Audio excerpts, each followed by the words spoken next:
by Rockwell. You said your goodbyes to Cowboy Troy, who was left for the evening. You all know that Lala is likely being either watched or targeted by the remainder of the Furious Flash gang, based on what Cowboy Troy has informed you of. So yeah, that's what you know, and that's where you are right now.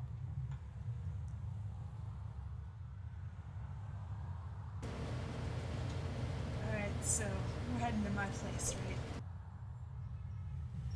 right? Yep.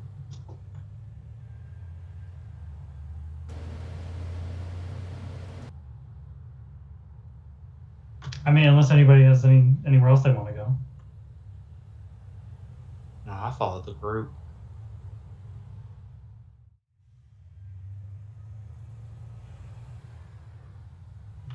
Okay, perfect. Then Mel, you'll kind of guide the way. You know what train to take. You know where to get off, where to hop to another rail, everything like that. You know the quickest way to get there from pretty much anywhere else in the city. So you get there. As you are approaching, you just kick the door in, storm in. How are you going about this? Just walking in like it's your apartment because it's your apartment? She'll pull the keys and just kind of, after a sec, just break the door. Like, fuck this. Lala! Yeah. Yeah, you can hear, as soon as you break in the door, you can hear that there's, noise coming from the room. You do see right here, coming around from, the living room is your niece, Lala, who is looking at you a little confused as to why you, burst in through the door. And just kind of looks up at you and just goes, Hi, what?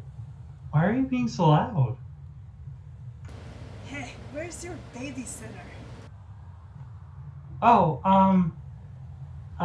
she, Miss Martinez she said she had some other stuff to do. Your friend came over, though, and, she kind of points towards the living room. Wait, she'll grab her shoulders. You're fine? Yeah, we've been watching TV. You can come in. Oh, alright. Yeah, hey, guys, just come in, if you haven't already. But she'll head to the living room. Yeah, you start coming in. You see, currently sitting on your couch, starting to play his own trumpet again. A familiar face, a former, well, not former, but a current member of the Furious Flash gang, and somebody that you knew back in the day. None other than he goes by Bassett. Just sitting on your couch, just kind of playing a fun little tune. Hey, what are you doing here? I didn't invite you to my place. He stops and looks at you and just goes, okay, but I can't come see a friend, or? It's a little rude. Not like this, you gotta call first, man. What? Okay, hang on, let me do that real quick. And you see he goes over to your phone, starts dialing, just starts turning the little dial on it. And then you just stand. He goes, yeah, you weren't here. Surprise, it's hard to get a hold of you. You're running around everywhere. Yeah, I'm doing my own shit now. Yeah, no shit. That's unfortunately why I'm here. But, your niece is fine. You're welcome. Damn, that's rude. Rude how? Rude how? I knocked on the door. She was there. I said, hey, is your aunt home? Where's she at? She didn't know. Which great parenting, by the way. A plus. And he does, a little okay symbol with both of his hands. real great that you just leaving your niece here while you go run around what being a vigilante, thinking you're some kind of Batman, Spider-Man out here. Yeah, whatever. I don't need your judgment. Yeah, and then what? Okay. You know what? That's fair. That's fair. Look, let me introduce you to my friends or something. Oh, okay. Hi, man. You see, he takes his hands and dusts them off on his jacket and holds it out, and he goes, "I bet she hasn't told you about us because she's all reformed now. She's a better person. But I'm sure you've met most of us now. Wait, were there more of you? I'm real sorry if any of you guys died. That's real fucked." Guys, this is Bassett. Bassett, this is the crew I run with now, alright? Oh yeah. I mean, I didn't know enough, obviously, but they got us running around like we we don't got shit to do. Alright, yeah, so this is Billy. She's pretty awesome, you know. This is Bernadette. She's I like an artist, but I don't know, she's crazy, alright? I give him a curtsy. Okay. I give him a curtsy as when she introduces me. He gives a bow at like the waist, Alright. but he does it a little mockingly. You can tell it's not as genuine. Yeah, she's gonna flick him on the shoulder. Cut it out, alright? Get on base. What? She did? Are you kidding me? She fucking curtsies? What century did you pull her from? That's how she is. Alright, and this is Van. He's gonna be the king of New York, alright? Oh, okay. That's a lot. That's debatable. That's also a lot to say. Just to throw out there like, oh, what does he do? He's king in New York.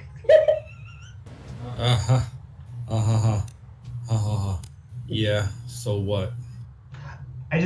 Hey, whatever you say, Your Majesty. That's real great.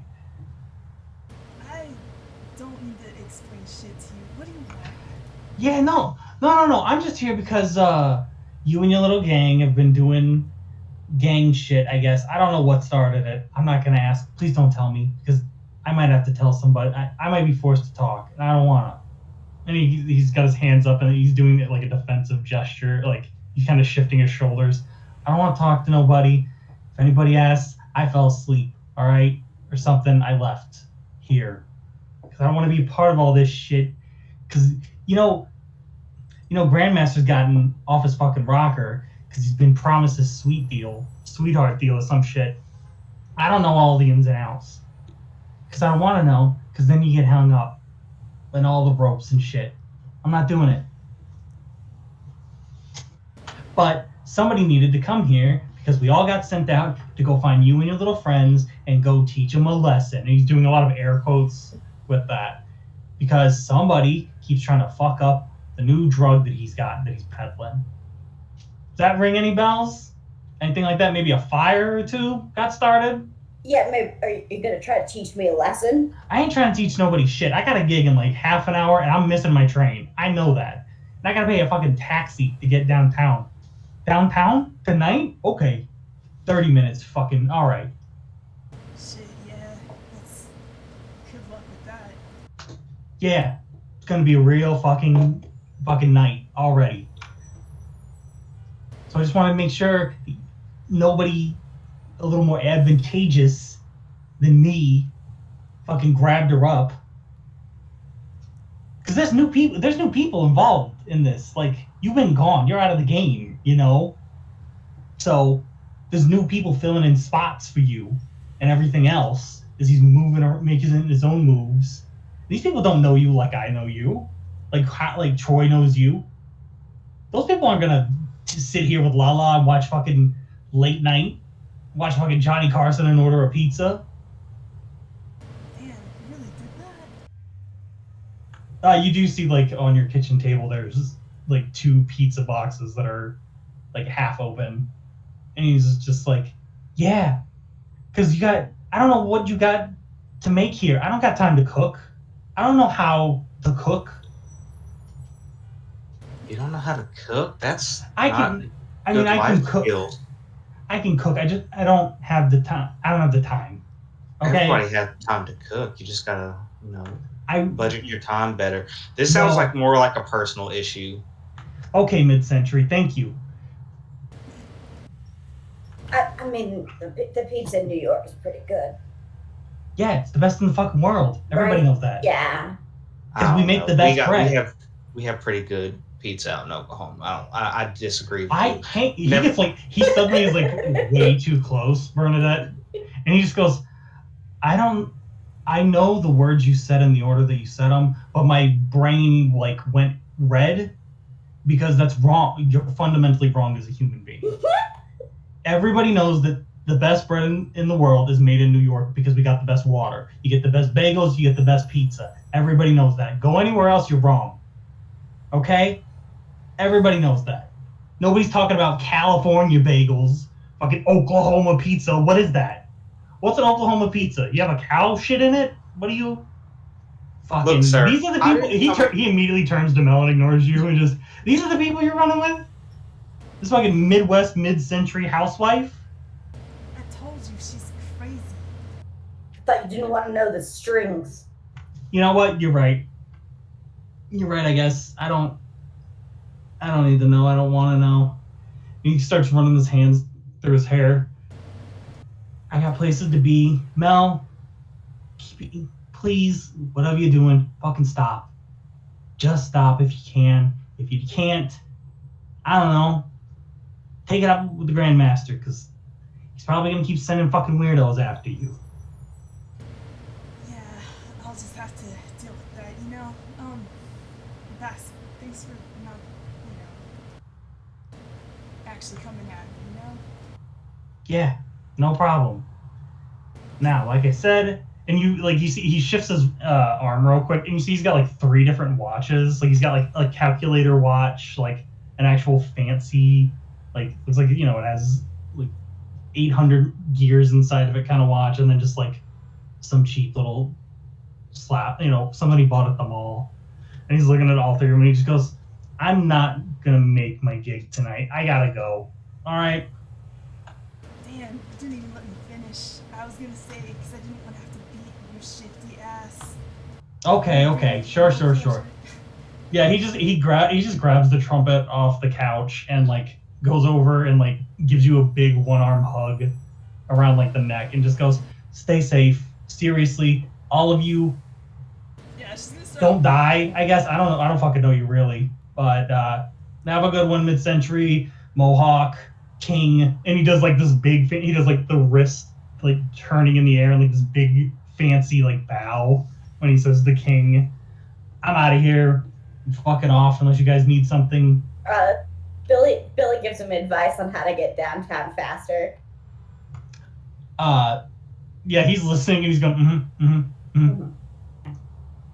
And does any of it involve like actual parkour or like any physical labor on his part? Well, you can jump over the fence on like 8th Street, and that'll cut like a whole 15 minutes off your travel course. I'm not doing that, but yeah. He keeps he keeps anything you say, he'll go, "Yeah, no, but yeah, okay." No, but then that, and like he'll even follow up with questions. He'll go, "No, but then aren't they redoing the pipes down? They got the whole road tour up there."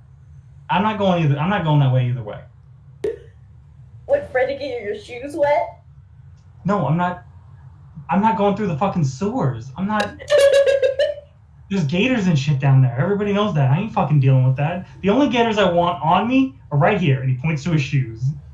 The only gator I've met here is Mel. That's what? Okay, sure.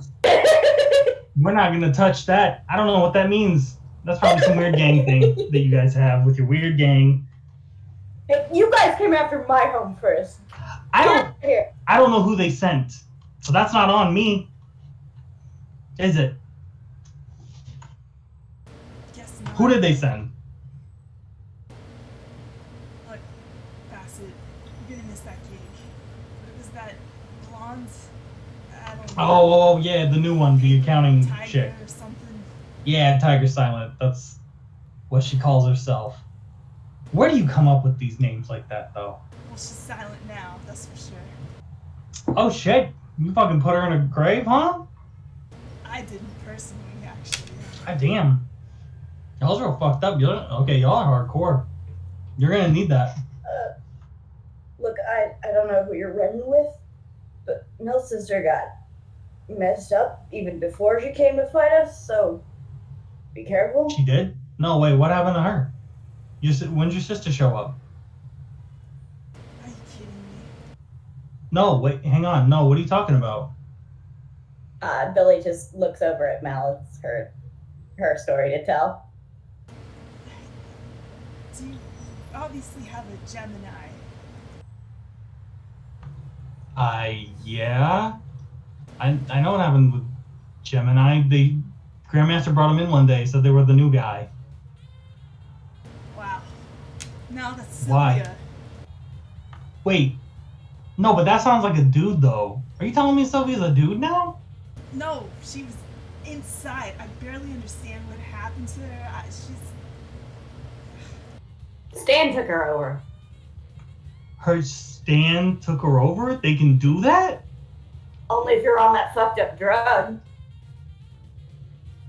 He kind of like stares at you all and just goes, well, okay, that's terrifying. So if you do that shit, you get a stand and it takes over. It runs your life or some shit. Didn't you say the Grandmaster lost it or something? I mean, yeah, he's been acting real weird since like before. I mean, really, he was acting a little weird before you got put up, but especially after you got put up, when he was making all his changes, he said he was talking to some people about making some big moves. He was gonna, and he kind of stops and he stares and looks at you, Vaughn, and just goes, he's talking about being king of New York or the underworld of New York. Like he described himself as like a new Hades situation, and there was some other guy who was going to be running things on the legal side, and he does a lot of air quotes. Not that I'm saying that what we do is illegal, but you know.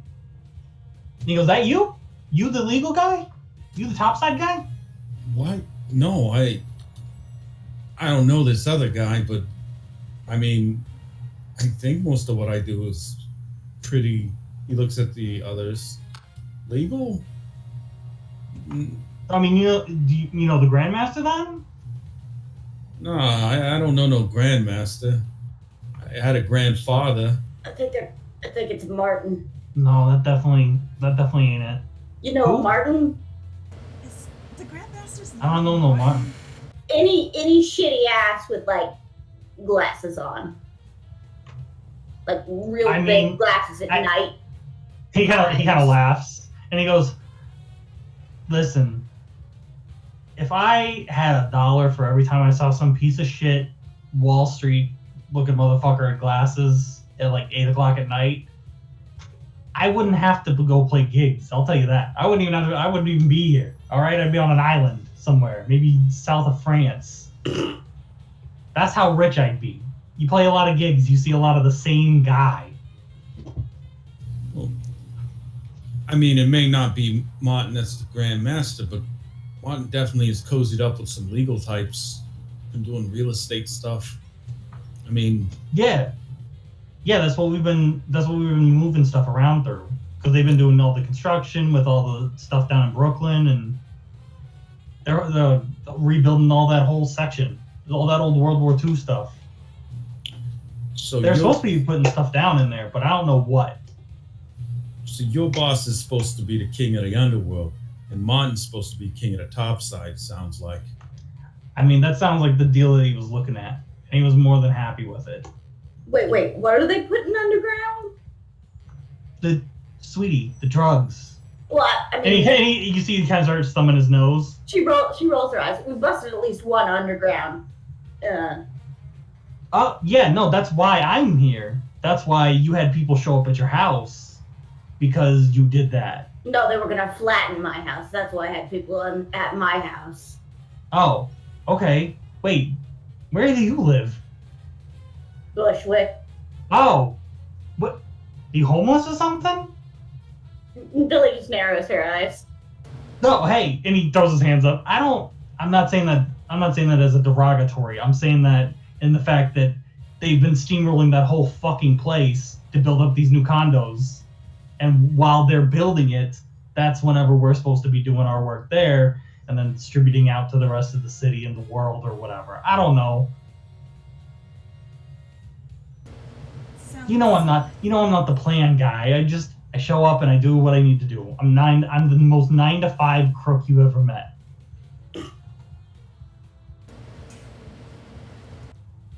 Well, I'm around the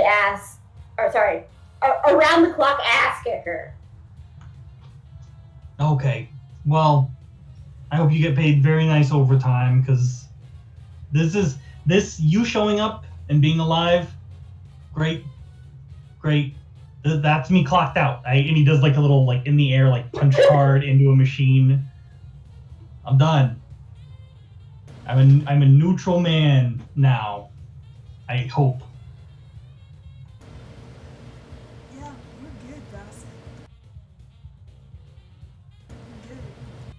But I think it's gonna be a king versus king warfare coming up, so. Yeah, that doesn't surprise me, but I will not be around for that. I will definitely be playing somewhere, or asleep, or calling in sick that day.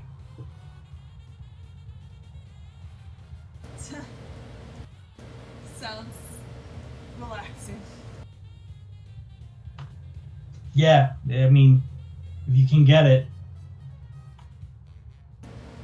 Alright, before you go there, where can I find the Grandmaster?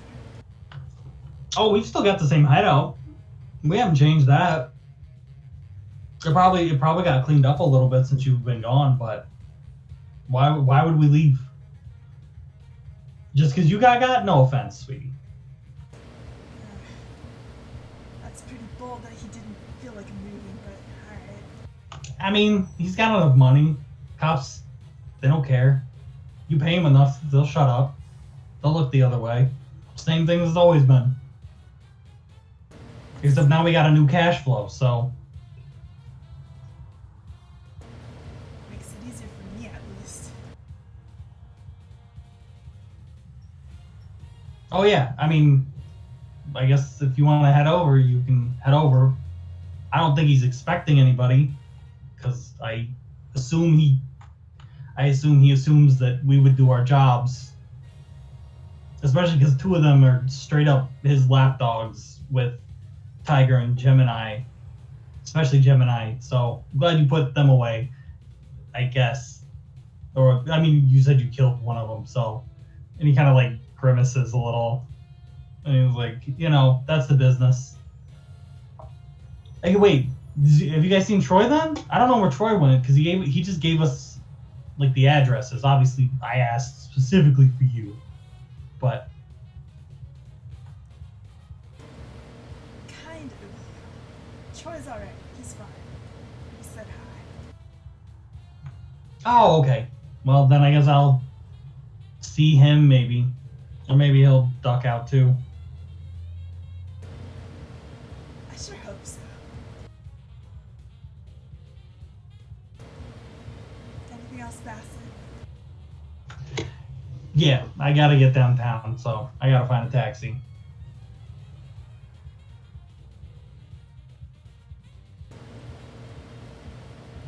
But again, if you do see the Grandmaster tonight, you didn't see me. Or, I don't know, you beat my ass and I'm laying in a gutter somewhere.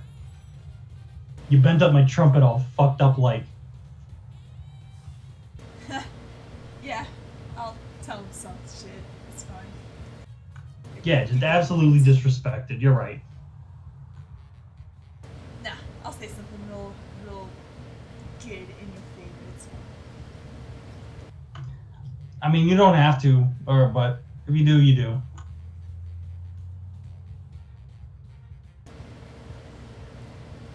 Nothing wrong with putting a pretty little image in his head before he doesn't have one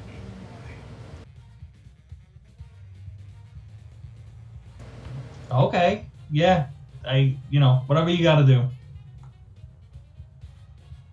You guys good if he leaves? Well, I ain't gonna stop him. I mean,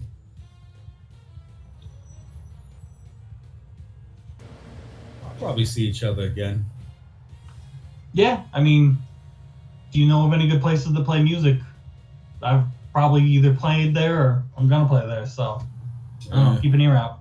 Last time we were at a music venue, it didn't go so well. But I'll keep it in mind. Alright. Well, you know, I guess whatever happens, that it probably won't happen with me. But I don't know what you guys get into. That's really up to you. Man just kind of smiles. He doesn't know how to take that comment, so he just kind of gives a smile back. Like he's a little unsure, and then he's like, alright, well, I guess I'll be seeing you, and hopefully not in a weird confrontational manner. Nah, why would it be? Yes, why would it be? It doesn't need to be. Yeah, she'll give him a little playful punch in the arm. Hey, oh, and he starts doing like, he does this big dramatic like spin, like he's getting knocked out like over and around. Oh, you got me, the terrible, the fierce and ferocious Melina. Oh. Yeah, get out of here already. Alrighty. And you see he's backing up towards the door. Like the door is closed. He's just backing up to it, and he puts the trumpet to his mouth and plays a quick note, and then just falls through the door. Just like it wasn't there. Lena's gonna go over to the box of pizzas, You- see if there's anything left. Yeah, there's still, I would say there's enough pieces there to probably put a whole pizza together, but it's clear that he ordered 2 pizzas. One is just a cheese pizza, and then there's one that is like, it has a very unique array of toppings, and that's probably Bassett's like his order, and then just cheese for Lala because he didn't know what she wanted. What the hell did he order? Whatever. Hey, there's pizza here if anyone wants. Billy No, never I'm not passes going. up free food, so I think She's I will going. eat out of protest. That guy was rude. you're missing out. Hey, what's wrong with him? Well, he was mighty rude, mocking and whatnot. He's just playful. I was just being polite. Well, you were. And he was being playful, so it's all fine. You should really only be playful with people that you know. I don't know him. Aw, he's playful with everybody though. Look, Birdie, try a piece of pizza and tell me he's wrong. We had a big meal not that long ago, y'all. Put the pizza. Yeah, you guys literally, you ate and then came here. I mean, honestly, that food was pretty delicate, and Billy's kind of. She's a carb monster. I gotta keep my gains up. Yeah, I can't jump that. I can't get that airtime like she can. So, probably calories. Yeah. Yeah, so if you want to eat, like I said, pizza's there, so there's no big concern about it. You just have it. Look, I'm gonna call another babysitter, but I want to head out. You guys cool with that? Do you want to keep her here? I suppose if we run right over to the other place and kick everyone's ass, it's not a problem. Ah, shit. Yeah, do you think she could maybe stay at one of your places, actually? Well, I mean, I got a butler that knows how to take care of kids. I mean, my cousin has kids. Oh my god, I forgot to call my cousin. Yeah, there's no time for that. Come I on. was gonna say you can hear the doot because the phone has just been off the hook. but there is a phone. There's Mel's phone if you wanted to make a No, call. Van said there's no time for that. All right, yeah, let's just. We go must to be very this busy. Place. I'm gonna drop her off and we go from there. That sound good?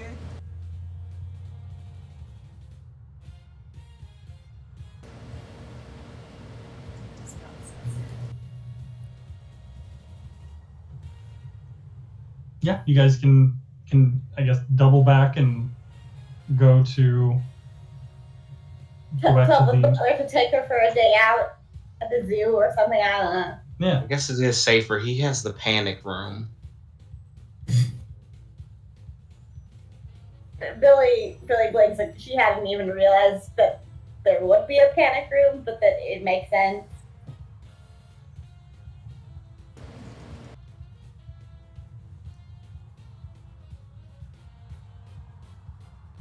So the plan is to leave the Lala at Vans? Well, I would say we give her to the butler, and the butler goes wherever. Okay, I'm just gonna knock on the door back at the house, or ring the doorbell like 5-6 times. Yeah, you do that, and eventually, Rockwell obviously will come to the door and meet you. Well, I got a job for you if you're up for it. Oh, yes, sir. I didn't expect you back so soon. How can I help you today? Gonna pick up Lala and hand her to Rockwell. Just pick her up and hand her over. Straight up? Yeah, just pick her right up under the arms and then hand her right to Rockwell. Oh, that's so much bigger than he needs. Hello, Rockwell. Yeah, Rockwell will look at the young girl and then just look at you for a second. Ah, yes, and what might your name be? As he kind of gets down on her level. And she'll look at him and give kind of a smile and just go, "My name's Lala. I think you know my aunt?" Yeah, look, it's just for a night, alright? Or I'll come back right for her, alright? Lala looks at you, and she looks around at the others, and because I guess I'll say this: does anybody else know Spanish? Oh, absolutely not. Okay, perfect. Yeah. The American education system has failed us all. But in Spanish, she'll ask you, Aunt Mel, you aren't giving me away like Annie, are you? Como no, mi amor. Oh my god, don't. She runs over and gives you like a big hug. Yeah, she'll obviously hug her back. No, I am coming right back, okay? It's fine. Okay? Yeah, What? she gives a little bit of a nod, and she'll turn to Rockwell, and she'll kind of look in, and her little kid eyes will catch all the the light from the chandelier and everything else, and just kind of get wide-eyed, and then start looking around and just go, what can we do? What should we do? And he's like, oh, well, it's been some time since there's been a child in the house, but I'm sure we have things that are still around. I'll get them out and dust them off. And he kind of gives you all, he kind of turns back to you all as he leads her in, and then gives you just a smile and a little thumbs up, like, I got it. As he starts to close the huge mansion doors. I trust you 100%, Rockwell. Yes, sir, of course, Master Dross. Van just waits for the door to close. Yeah. And once it does, he just lets out a breath. Whew. Okay, this is good, because if anything happens to us, if we die or something, I'm pretty sure Rockwell will just raise her like his daughter or something, and I have a lot of money set aside, So she'll probably be able to go to a pretty nice college and everything, and she'll be set up pretty much, as an honorary Dross. So that's pretty good, I mean, I wasn't sure if I even wanted to have kids, but if she ends up getting adopted by my family, I won't mind. I don't want to say anything in front of either one of them because I know they're, one's a kid and the other's, his brain's probably going. He's probably just going to get confused. Man, what the hell? No one's gonna die. What are you talking about? Hey, no one ever thinks they're going to die. Trust me. But it could happen. And if it does, we'll be set up. Billy, you're a little too old to adopt, so I guess you just missed that one, unfortunately. I don't need to be adopted. You sure? I mean, I've seen plenty of movies with orphans who live just like you, including just kind of a scrappy little painted set. Like, usually they break out in the song and everything, but I'm going to overlook that part. You guys probably weren't prepped for visitors or nothing. Oh, fuck you. If you get disowned, you'll end up at my place. Yeah, right. I mean, you're doing crime across New York. Good luck. Shrugs. Wait, I thought we were the good guys. We're doing crimes? Good crimes. It's like Robin Hood, Well, there's two different types of crimes. There's crimes against society, which, yes, we are committing. And then there's crimes against the law, which we are not guilty of. Only one of those things really matters. It's the second one. Yeah, we're clearly operating on a different level, I'm not 100% sure about that. I don't think that holds up in the court of law, does it? But will it hold up? I'm not a lawyer. Will it hold up in the court of the angels? And I say yes. Yes, it will. Plus, I beat up a real good lawyer, so. He's on our side, man. You don't need to do the lawyering.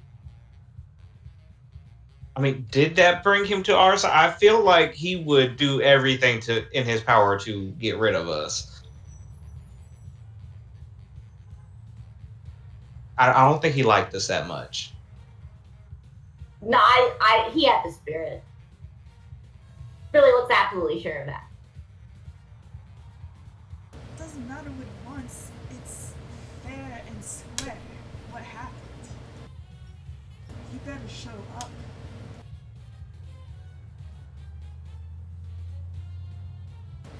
Speaking of which, follow me. And Mel is gonna take them to your slash headquarters. So where is it? Yeah, so for that, you guys would be heading back up to the Bronx. There is you guys take a bunch of trains and stuff like that. You end up in a very empty area. There's a lot of abandoned buildings, warehouses, things of that nature. And you see she will, Mel, you'll lead them the right way through the right paths to avoid, the wrong people standing around waiting for people to show up, and gently remind them to go the other way or go another way, just not this way.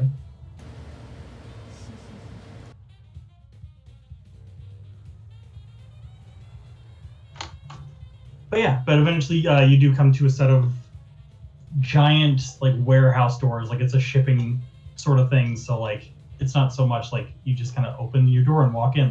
You have to throw the door kind of up. But it doesn't look marked. There's graffiti everywhere, but none of it is distinct enough. It doesn't just say Fury's Flash Gang here, get fucked. There's nothing. If anything, there's stuff that says various gangs and various people suck, or other horrible things and acts wished upon them. But there's nothing specific enough. But Mel, this is your second home. Alright, look, just so you know, the Grandmaster, he's not he's not like a dork with glasses like what was joked about back there, alright? He's kind of a big dude, if I'm honest. But he's kind of old too. I'm just saying, he's not a pushover, alright?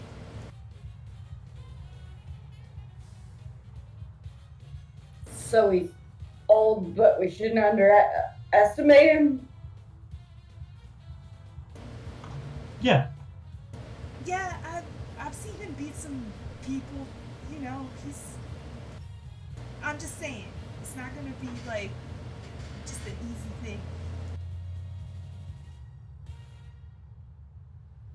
All right, whatever. I'll show some respect, I guess.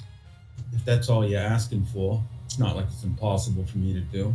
I used to have manners once upon a time. I just found like they got in the way most of the time, is all. Wait, that wasn't what I was saying, though. Well, what are you saying then? I'm just saying he kind of hurts.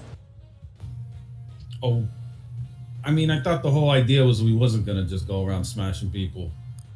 Well, I don't think I gotta worry about anything like that, right? I give him a reason to start swinging, then I guess he will. But maybe I should avoid conflict.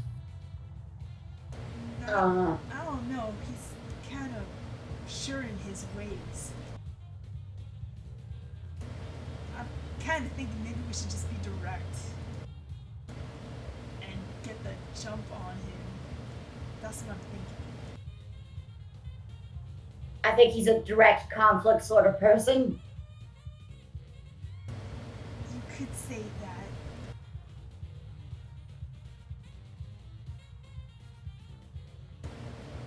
I guess I'm just saying be on your guard.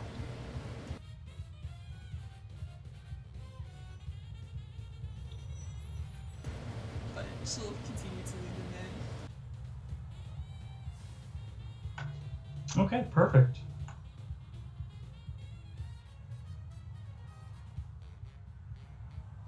Yeah, you enter in. You don't do like a big flashy entrance. I assume you just kind of slide your way in and under. Yeah.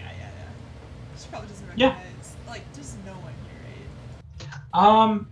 Surprisingly, it isn't super busy. You see there were some people like in a couple of different places. Like, there's like there are fires going, but like there's no need for that because the building still has power and stuff run to it because you have that all set up. There's just people doing it because it's something they like to do. There's a couple of people just kind of like fucking around, sitting in chairs, drinking or doing drugs and just general kind of hangout vibes. Like nobody's on alert.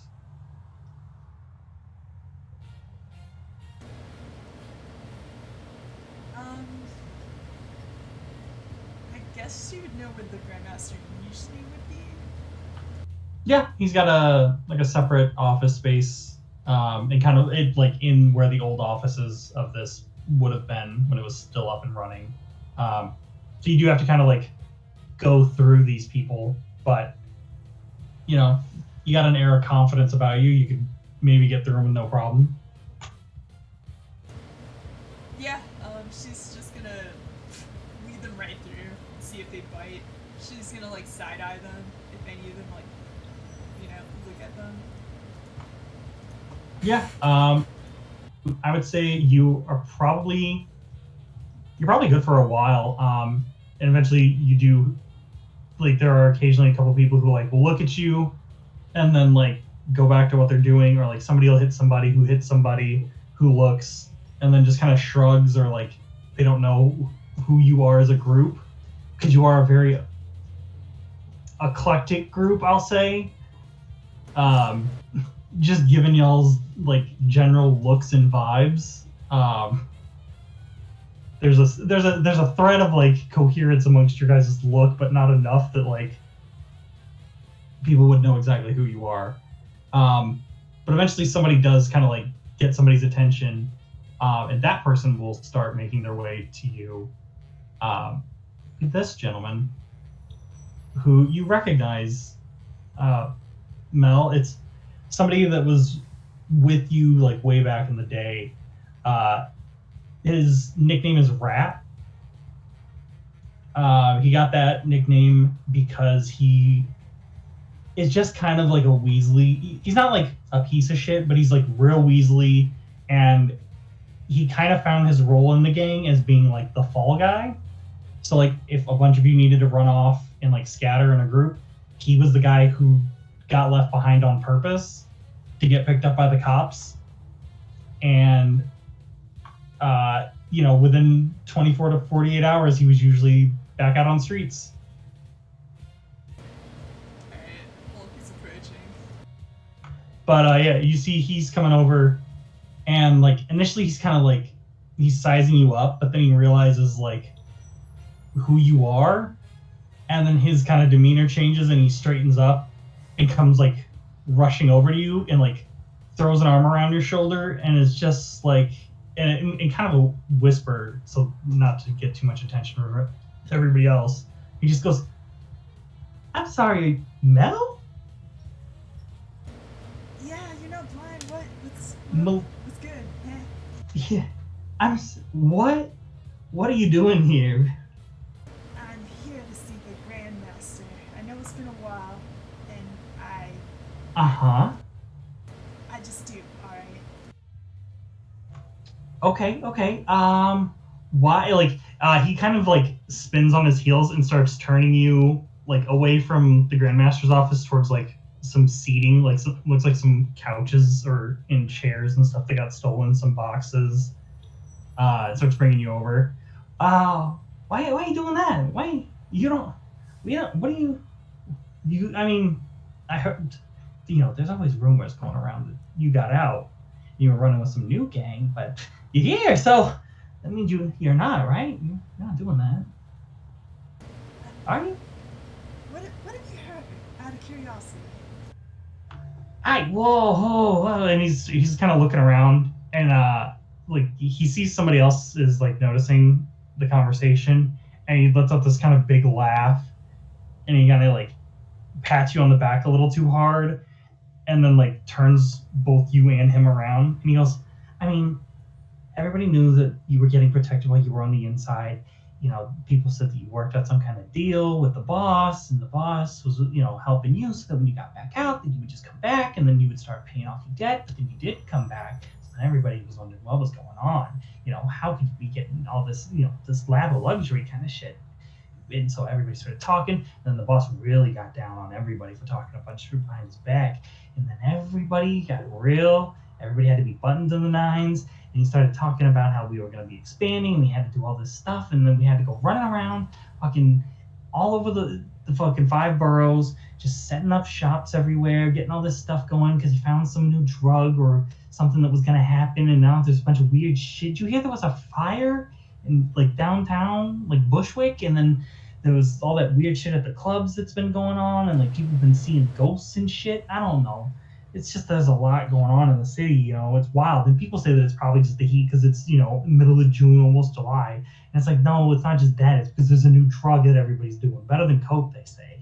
But I don't know about that. I know we're supposed to be peddling it, but, I don't know nothing because, I can't tell a fucking pig nothing if I don't know it. Yeah, you've always been pretty good for that info. Nah, look, I just gotta go see him, right? Yeah, no, but and he kind of like he's keeping you where you are, and he's like, maybe you don't go see him, maybe because he's real big. He's got a real big, he's got a lot going on and stuff. He's really, I don't know what he's got going on in his life. Maybe he's got trouble at home. Maybe he doesn't have a home. I don't know. I don't know if I've ever seen him. I mean, I see him leave all the time because he's always gone, but I don't know if I've ever seen that he's got a home. So She's gonna you push just him off. Yeah, you- whatever. Hey, I gotta go. Alright? hey, no, I ain't Nah, gonna you don't- talk to you, Rat, alright? look. And he kind of looks around, and he's like, you don't need to do that. You don't need to do that. You got Do you? 10 seconds. What do you want? I'm kinda busy.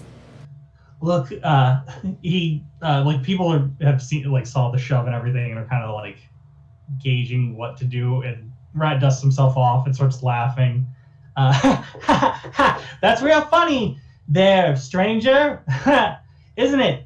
And he kind of he every time he like pulls you in to like talk to you like real close, he's always trying to like hide you with his body like from other people or like shift you around. Like he's always just like trying to position you in a way that like doesn't pull attention. And he's just like, Mel, you got out, and you got out. Now the boss is pissed. I don't know who he sent to your door, but somebody should have been there waiting for you if you ain't home yet. If you didn't go home yet, go home. Go check on your niece. Go check on your sister. Go. And he's like shaking his like fists a little at you, but like. Are you trying to tell me he's mad at me? Is that?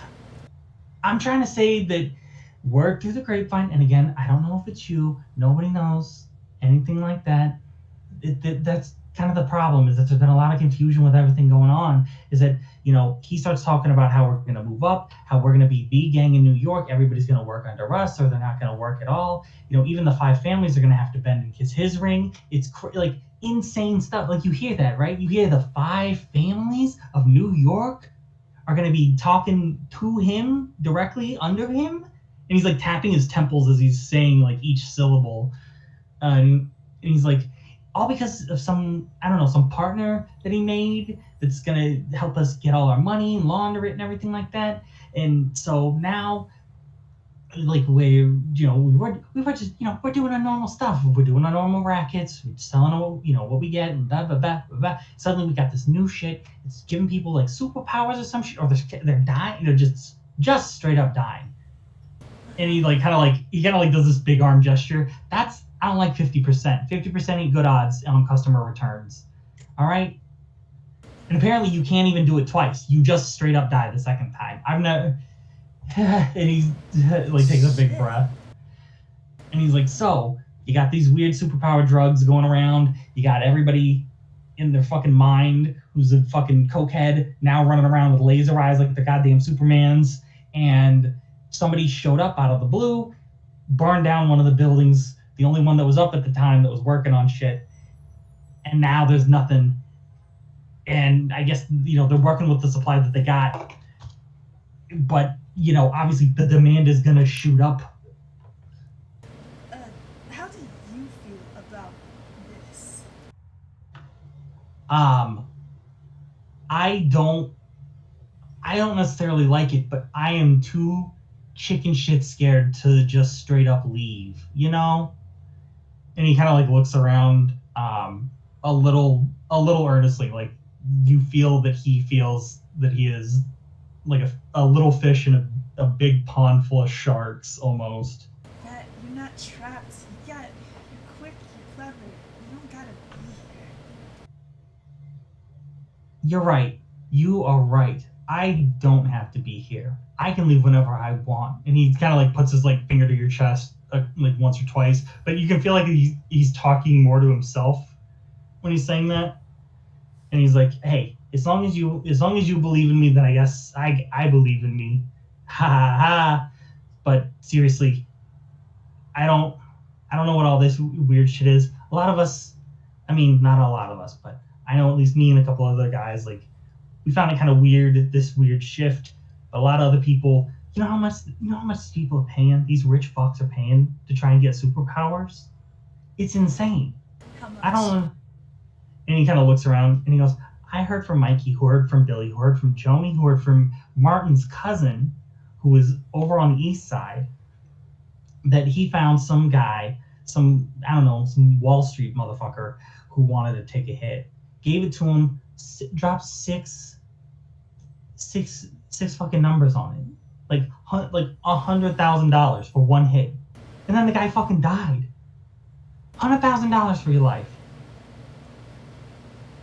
This shit is crazy. Yeah, apparently the guy like turned into gold and melted or something. I don't know. It sounds fucked up. I don't want to be a part of it. And I just keep hearing shit like that from other people. that you got these weird CEO investor types, whatever, lawyers and shit like that, doctors who are suddenly either doing weird shit or they're exploding. Hey, Rat. Let me introduce you to my friends. Okay, yeah. Yeah, she's gonna bring him back. Hey guys, this is Rat. He's a good kid, alright? If you see him on the streets, don't mess with him. He's cool. And he's gonna leave tonight. Yeah, if you guys are here to do shit, I'm gone. I got people to meet. And he starts nodding. He's nodding his head really fast. She's gonna point at Van. This is gonna be the how do I put this? The King of New York. Oh, okay. No, wait. What? Van, I was gonna leave. No. Hang on. No. You're not the other guy. Are you his brother or something? You don't look alike.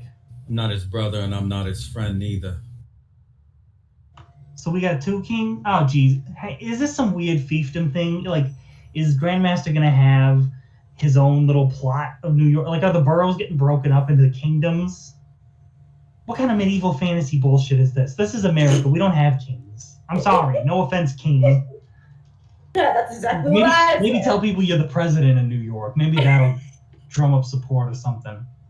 Hey, let me ask you a question. That name of yours, Rat, your parents didn't name you that, did they?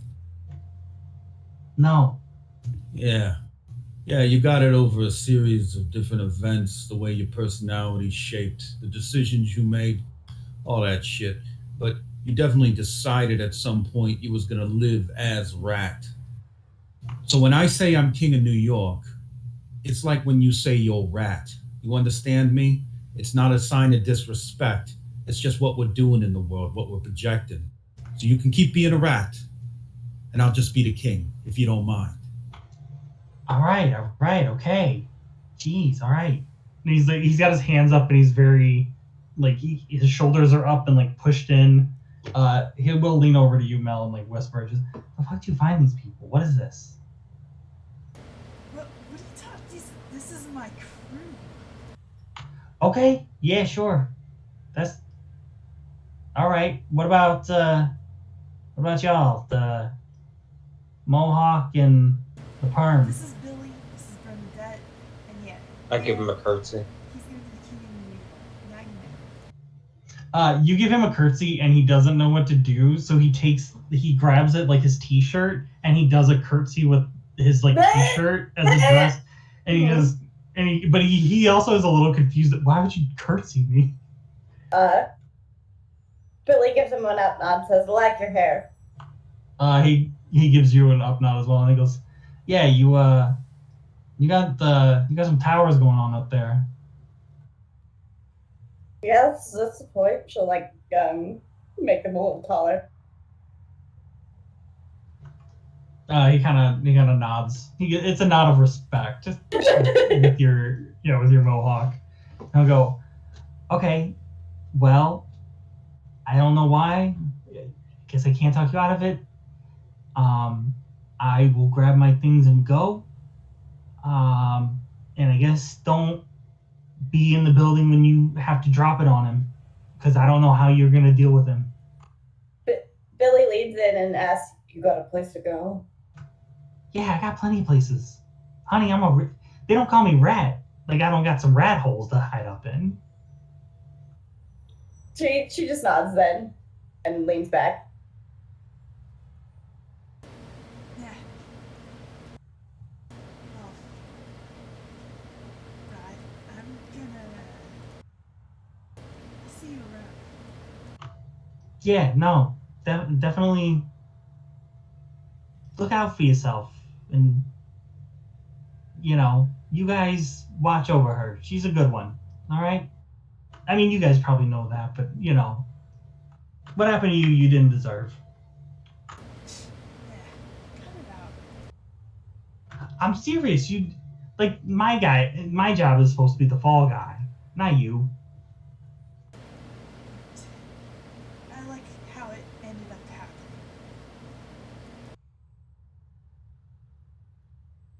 happening. He looks a little confused. Most people, most people that he probably knows, don't talk about prison being a great thing that they got to do.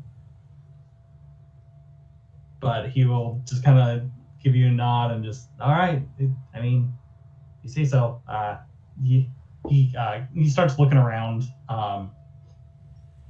and he just starts grabbing stuff. It's clearly maybe not his, but he just starts grabbing some stuff and like putting it in his pockets and starting to make his way out. Should we let him go if he's stealing stuff, or like? No, that's good. Yeah, we should.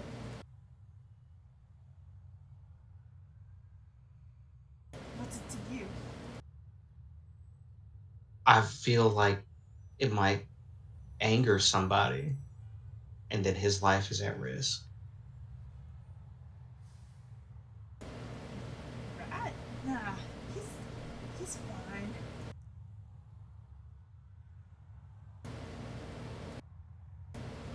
Yeah, you see, he's still like, if somebody's not looking, he'll just grab something like from around them, and then he'll keep walking out. Like he's making his way back, but he's definitely just taking as much as he can with it. This is his personal sinking of the Titanic. He's leaving and he's taking everything with him.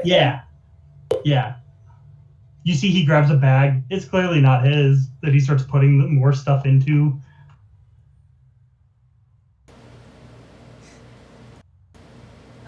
Melina's gonna keep going towards the office. Yeah. You see it. It is pretty much exactly how you left it. Nothing is really changed about it. The door is closed. But you can knock or just go on in. Alright, this is it. How should we do this? Should we try talking first? Yeah, let me try to negotiate, maybe. I mean, what's the worst that can happen, right? We start a fight. Sure. I mean, I guess if that's gonna happen anyway. Yeah, hear me out on this, all right? So, worst case scenario, we start a fight. Sure. And maybe we win, maybe we don't. If I manage to talk my way into something, or at least get something happening through negotiations, then, I mean, we could still fight if the terms aren't good. And we could probably maybe work something out, if we're good enough at talking. And then later we can fight them if we need to. Or, I mean, I could just blow the whole place up. I mean, that is an option. Should we maybe set that up first? He looks around. What do you mean set? It's already set up. He's gonna just pinch a piece of material off of one of the little pillars. Just like maybe a crumbling little bit. Yeah, I'm sure there's one that's got a little bit of rust you can pull. You see, one of the reasons I don't go too hard with Ashes to Ashes is a lot of places in New York are just like this one. On the outside, it's safe, I guess, if someone wanted to do something, but on the inside, it's really like being trapped inside of maybe a metal pot full of marbles with a grenade underneath the pile. So, if I was the psycho that everybody thinks that I am, I'd probably actually kill a lot of people. But I reserve that sort of ability because it's hard to be a king in a big mass graveyard. I mean, who's gonna be there for your coronation, right? So you can't just go around killing everybody. Plus, I'm pretty sure the Rev up above wouldn't like that. Unless Let me ask you a question. If you kill a bunch of good people and send them to heaven, is that technically a net good? No, I'm not even going to bother with the theology on that. Don't worry about it. Point is, if I wanted to, I could probably cause a lot of damage. So I think I'm the best person to probably have this conversation with the man because, quite frankly, the fact that not everybody in New York City is either dead or dying means that I am, in fact, the most level-headed individual that exists within the city limits. No other person could be trusted with this level of power. You'd be able to see it all over the news. It'd be mass death hysteria everywhere. But it hasn't happened because I have a very even temper. Does that make sense to everybody? Yeah, it does. Yeah, right. I don't know about the net head and whatever you're saying, though. That's true, 'cause I don't get it. Ben's gonna lean in towards Billy. Does that make sense to you, Billy? I seem like a pretty even person, don't I? I don't think you seem that even. Billy will reach over, put a hand on Dross's shoulder, and say, "Thanks for not blowing us all up, fam." He's gonna motion to Billy. See that? See that? That's acknowledgement. That's respect. That's gratitude. Appreciate it. That's right. Yeah. See, you guys could stand and learn a lesson instead of constantly just, oh, Van's gonna go crazy. Van's just beating me. Van shouldn't have tried to make that dog learn English. You know what? I'm tired of people telling me not to follow my dreams. You try to make a dog learn English? It only got a few words down, but the sentences were too difficult. And as far as adverbs go, forget about it. I mean, it's pretty impressive if it's saying whole words. That's what I'm saying. Okay, well, to be fair, the only words it knows is, bark like on a tree, roof like on the top of a house, and a bow like a, Like a food, yeah. right, and occasionally followed up with wow, an exclamation. So 4 words.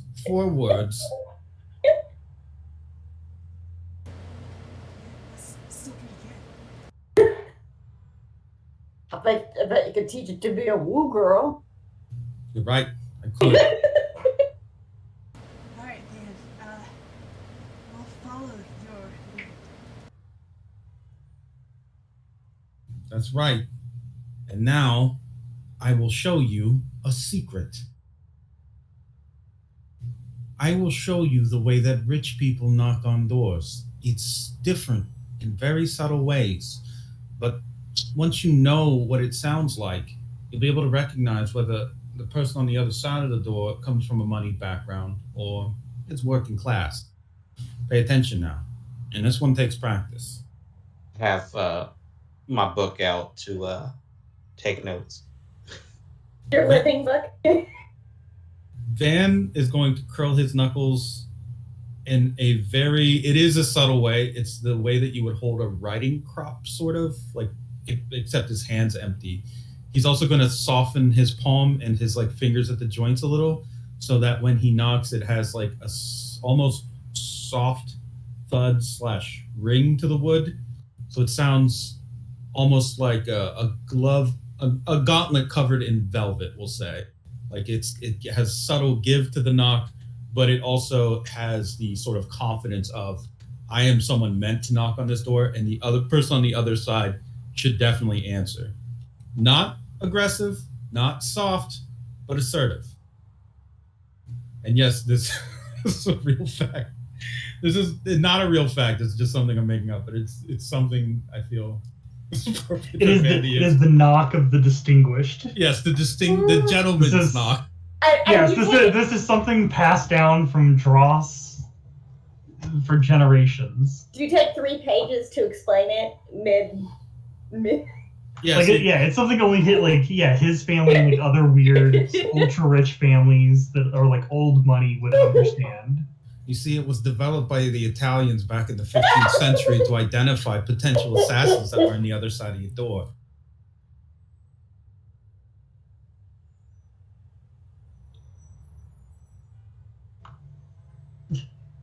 You do this distinguished, gentlemanly knock, And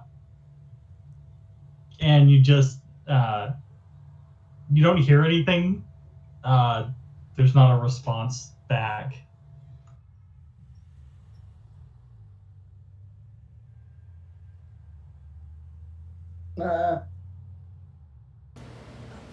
Should we just go in then? You might not be there. Should just keep it. Can you spy under the door?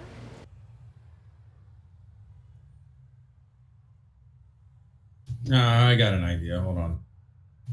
Van's just gonna look around for. Hey, Billy, you got any bubble gum? Chew or not. Doesn't matter. I spit it. Go. Yeah, Van just takes it, starts applying it to the door hinges. One piece, one piece, one piece, one piece for each of the little hinges on the door. He's going to use ashes to just charge them up and cause them to blow up in like very small demolitions to basically destroy the hinges of the door. And once he does that, then he's just going to very gently knock again, but this time the door falls in, hopefully, when he does it.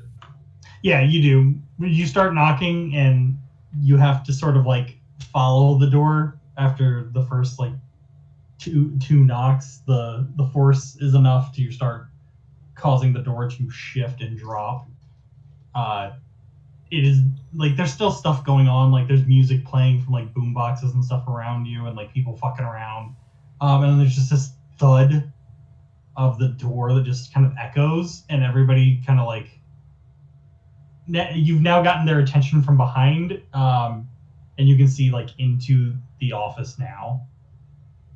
Van's gonna look back at anyone who's paying attention in the silence and say, I think you need a new door. I knocked, they didn't hear me, and then it's gonna point to the door on the ground. Yeah, you see that everybody has now sort of taken notice of you, but nobody's like they aren't all like suddenly gang rushing you, but everyone is now very aware of you guys and where you are and where you're going. But you can go in, you can see inside. Part of the interior of this office is incredibly well decorated. Like Van, it's almost like you blew open the door and like you're walking into like one of your dad's offices. Like this feels like a version of your dad's office, you know, from some time ago. Like it would have been that way before some like renovations or something. But like, yeah, it clearly like whatever office space this was, all of it has been torn up and turned into a single space for the Grandmaster. Yeah, kind of looks like old money in here. Well, excuse me there, Grandmaster. We came to have a discussion. Your door seems to be on the fritz. He's gonna lean in. Anyone home there? Should I leave a message with the secretary? Yeah, you see like oddly enough, like there's a whole like, you know, you see there's walls of like different stuff, like framed, you know, photos, like newspaper articles and stuff clipped up and like put up together. There's awards and things like that. There's also like different things like I said, it looks like it would be something out of your father's office. There's a lot, like there's bookshelves, there's like mounted animal heads and stuff going on. You see that there's also like a fireplace with like several large backed chairs. You see like a hand suddenly kind of folds out from the chair, and you just hear this voice just go, "Come on in, then. I'm ready to speak, since you have decided to let yourself in." Van's gonna stroll in a little, looking around carefully. Is there a style of decoration that this matches as far as like nationality goes, or like anything that would give that away, such as like abundance of things that harken back to Italian, French, African, anything? No, it's almost like somebody was almost like they were like estate sale or like garage sale shopping for stuff. Like none of it really has any rhyme or reason, but a lot of it gives off the money vibe. Like you could like obviously if there were fake stuff, like fake opulence, you would know to look at it and know that like, oh, that stuff's just, that's somebody pretending to have money. But like this is, the stuff that you do see that seems to be like pieces of art or sculptures, statues, things like that. Everything seems to be what it is. It is as moneyed as it should be. Seems like I've met a truly self-made American. Well, of course, that's the American dream, is it not? I mean, is anyone really self-made if they make their fortune off the backs of others' labors? There's this deep, like chuckle from that, and the hand. You see the hand is resting on the armrest. It slowly starts to push itself up as the figure that's in the chair starts to like arise and turn and sort of meet you all. There, like he's clearly taller than the chair by a couple of feet. You could easily tell that he's like 6 foot, maybe 6'5", somewhere in there. He is, like Mel described, he's an older gentleman. He has a silver beard, silver mustache, silver hair, just running through. He's dressed head to toe, very well dressed, and he's got in one hand just a small glass, like a small whiskey glass, and he just kind of takes you all in and looks at you. And when he makes contact, like eye contact with you, Mel, for that like brief second as he kind of scans you guys, he smiles and he goes, "Oh, Mel, you're home, and you've brought friends, I assume. Welcome. Come in. We've got a lot to talk about."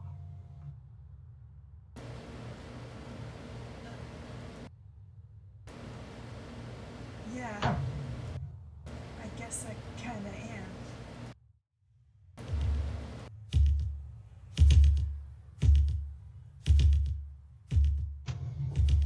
Yeah, he does this kind of like big arm gesture to like welcome you in. If you want to, please take a look around. Or no, you've been here enough times. I don't think you really need to see what's going on. No. Of course not. So you're the man they're calling the king of the underground, huh? You say that?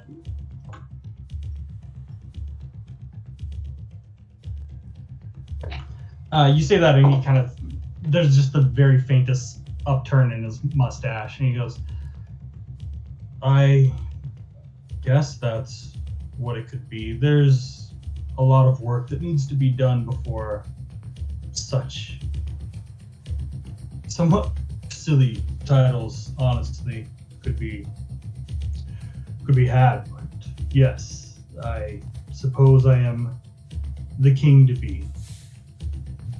Oh, I guess you want to put in the work before you call yourself that. I guess if I had started doing that, maybe people would stop laughing at me when I call myself the king of New York. But I started with it, so I'm just gonna keep rolling. Oh, by the way, that is me. He thumbs towards himself. King of New York, Van Dross.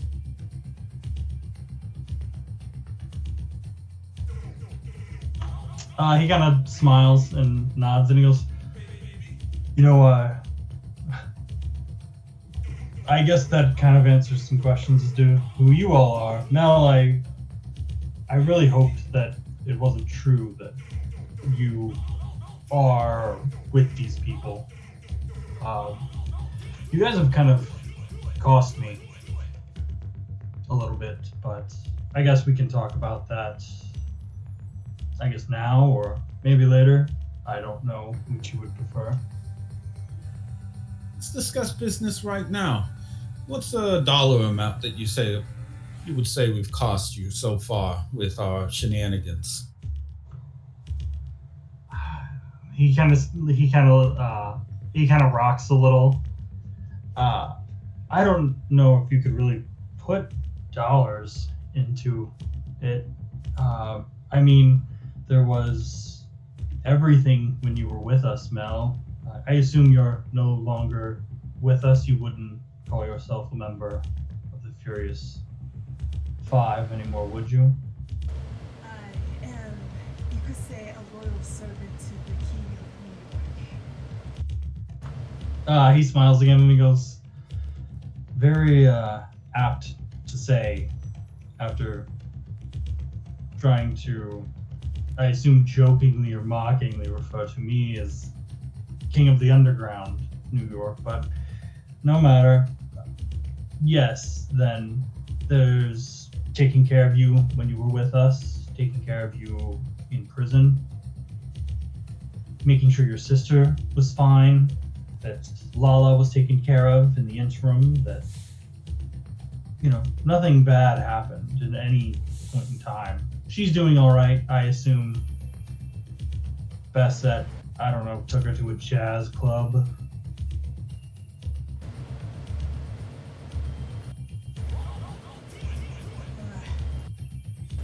Well, I can thank you, but I said what I said. Yes, well, and like I said, I don't know what a dollar amount could be. There's the entire laboratory that was burned down. I don't know what that costs. I'm not the science person. There are other people who know what those machines were worth, but I don't feel like we need an itemized receipt for all of this. Now, do we? Well, that's the thing about it, I guess. I mean, taking a look around, getting to talk to you a little bit. I know guys like you. I met them before. I used to couch hop a lot when I was doing the whole bohemian thing. And there were a couple girls that I used to talk to sometimes, and they would be trying to do the same thing sometimes, but unlike me, they didn't have a trust fund to just, leech off of. And it was guys too, sometimes guys, definitely. Nice people, but they'd meet a guy kind of like you who'd say, you don't got a place to stay, I got a place you could stay at. You don't got work, I got a job you could do for me. Next thing you know, they're turning tricks on a corner. And that nice guy in his flashy clothes, that he decorated usually his whole place just like this, with everything that he could find that he looked valuable, so they looked smart, good, and rich. He'd be fine. While they'd be, gosh, you know how it is. Hot out there for a pimp, ain't it? Man's gonna just lean over with one hand in his pocket and kind of a leering look. But I'm sure you have a different job title you'd prefer, right? I mean, you already referred to me as it. A king, I guess, would be a silly one, really. But no, my title is what it's always been, and that is the Grandmaster of the Furious Flash Gang, and hopefully soon the rest of New York.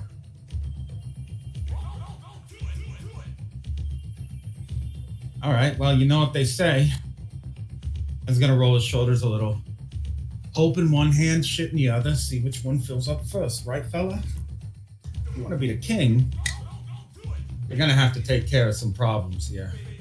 Because right now you're standing in front of 4 individuals who are causing havoc in your kingdom. So, I don't know, fella. It's like they say, He's gonna take his hand out of his pocket. Square up? Or what did they say back in your day? Have at you or something? Have at ye. It's have at ye. Have at you. Yeah, he. You see him actually smile. He finishes the whiskey in his glass and sets it down. And like he is kind of dressed a little ridiculous because he's a JoJo character.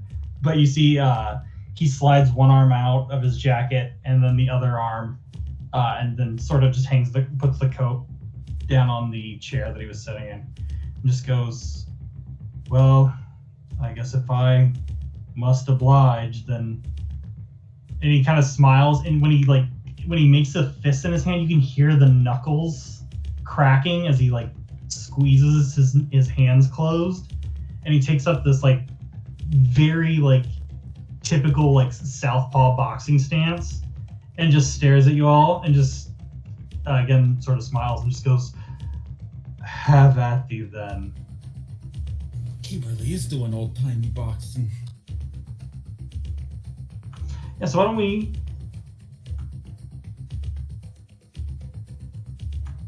get a good look at him real quick? Is he gonna be Master Roshi body? Or no? Is he a 6'5"? Yeah. Oh, is it pulling you guys? It's I'm at just 98. Oh, there. Okay. It's some grass break. Yeah. Oh, there he is. Doing his little clap. Damn. Nice. Yeah. So squared up in front of you all is the Grandmaster of the Furious Flash, leader of the gang that has been running sort of the whole drug operation that you guys have been taking down piece by piece. So obviously, if we take care of him, there's no more drugs. Yes, this will clearly end the drug problem. Man, just give me the Requiem arrow so that I can deal drugs.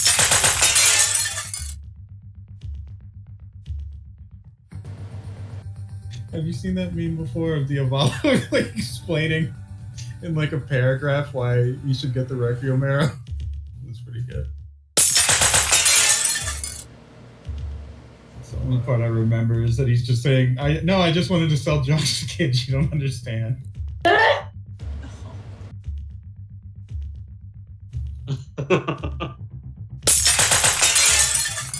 Yeah, before we get into combat, we can take a quick 5 if people need to get drinks. I know I do. Alrighty. We can do a little leg stretching because I also hear my dog, which means she wants out because it's not a Okay. Yes, we'll be back in like 5-ish. Or when everybody gets here. Okay, be right back.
Okay, are we all back?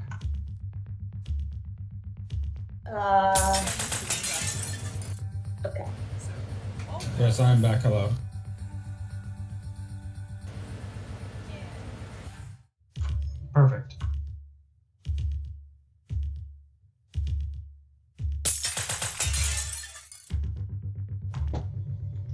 So now we can get back into it. Yay. Yeah.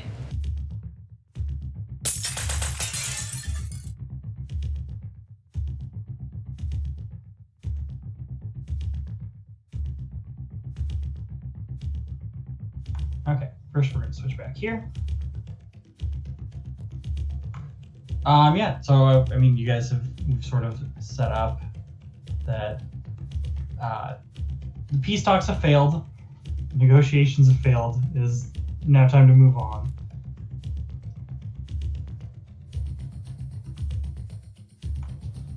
So, do any of you have anything that you wanted to do immediately, or no? He's standing in front of a desk, right? Yeah, there's desks, furniture, stuff like that everywhere. All right, I'm gonna make his desk come alive, and I'm gonna have it pin him to the wall. Okay. It seems like a great first move. Let's go ahead and do you want to set that up more of like an obstacle for him to like have to overcome, or do you want to do it to create an advantage for somebody else? I want to create an advantage for someone else. Oh, perfect.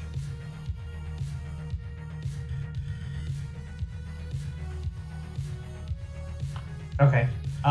Then definitely it feels like it's going to be a power roll.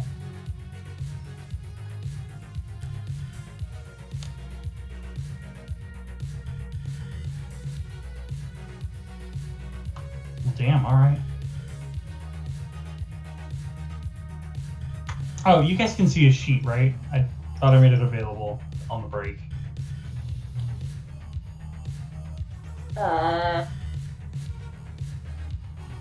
Oh yeah, what is he under? Oh, Furious Flash hearing. Oh, we don't see it. I don't see it anymore.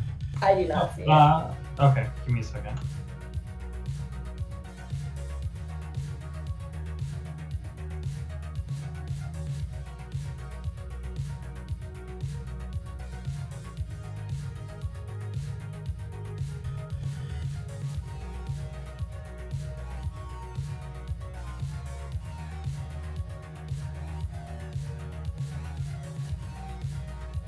Okay, what about now? I see him. Perfect.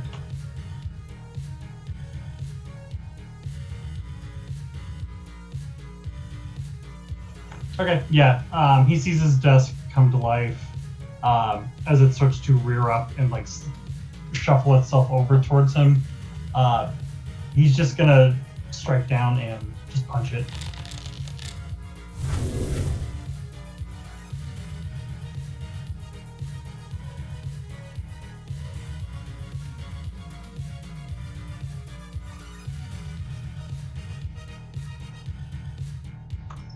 Yeah, so he just shatters it. Whatever nice wood that was made out of, it's now as useful as, kindling for a fire. And he just kind of like looks at the table and he looks at you all, and he just he doesn't really smile per se, but he just seems a little impressed with that kind of first move. We'll just go, well then, my turn, and he will Malphite, like in a second he is right in front of you, and is just gonna punch you. It's the low blow to the gut.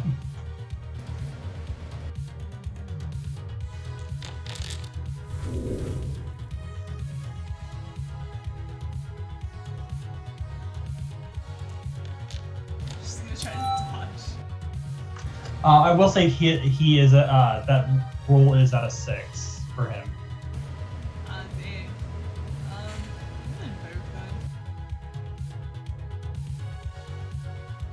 Okay, what are you gonna invoke? Probably that she was formerly the Furious Flash King. She probably saw this coming. You know, she does have it coming.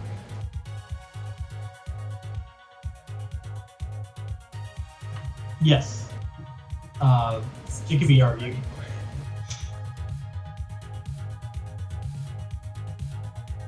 Yeah. So yeah, you've seen him sort of just deal with people in this kind of one-hit KO scenario. He just does a gut punch to like the solar plexus, just wins him completely, and that's it. But you've seen this coming at so much that you know to block and sort of take that without also getting hurt. And he'll just kind of, and he's just squared up where he is. Like he's just waiting for the next thing to react to. So Bernadette, if you want to, I guess if you want to pass it to Mel, or if anybody else wants to do something. Yeah, well, Mel is currently in his face, so yeah, pass it to her. Alright, well, he's close enough. Let's go for a direct attack. She's just gonna try to kick him. All right.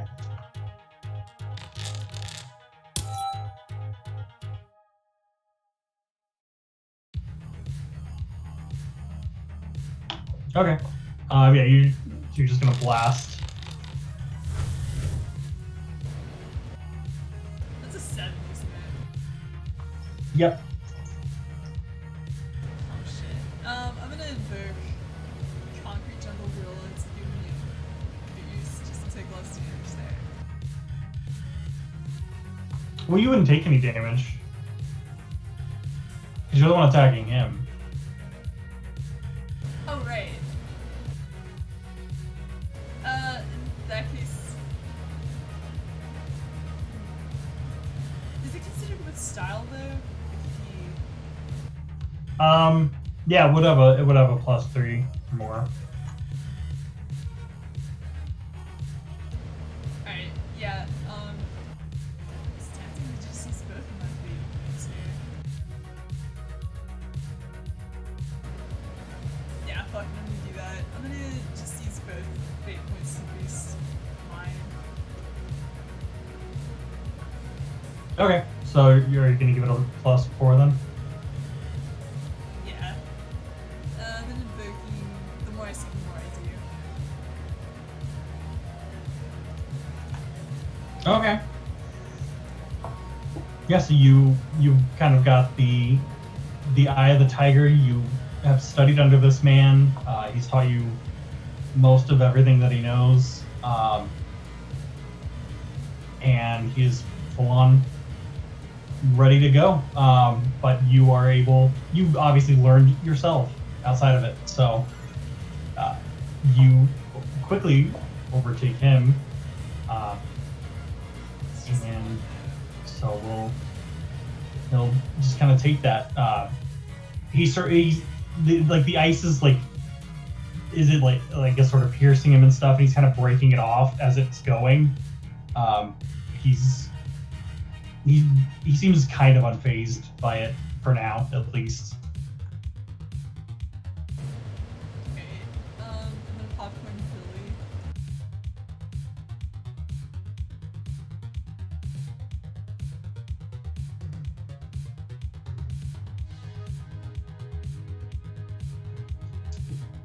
Yeah. Yeah. In the meantime, he's gonna go again. You just did that to him, so he's now. He's gonna take probably like one of the big ice spikes. Your stand is kind of known for creating, and just punch it as hard as he can to shoot the ice essentially back at you. And just gonna do another spray at you.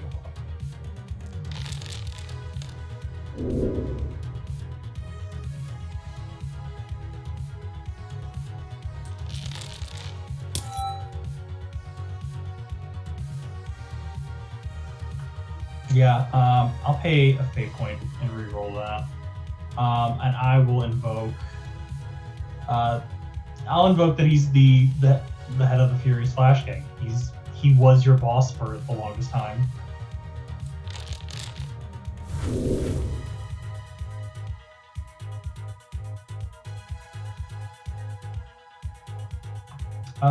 You know what, I'll pay another fate point to give that just a +2. I'll invoke his tough as nails as well. So that's an 8. So there's 2 coming your way. Okay. So try as you might, like it's your own ice, and you could almost like dispel it in a way, but you notice that when you try to, there's something different about it. So it's not entirely yours anymore. You've noticed that it is starting to like melt, but not in the sense of like heat. As it starts to hit you, and you take these small little hits that kind of pock you. All right. Yep. I didn't think this would be easy.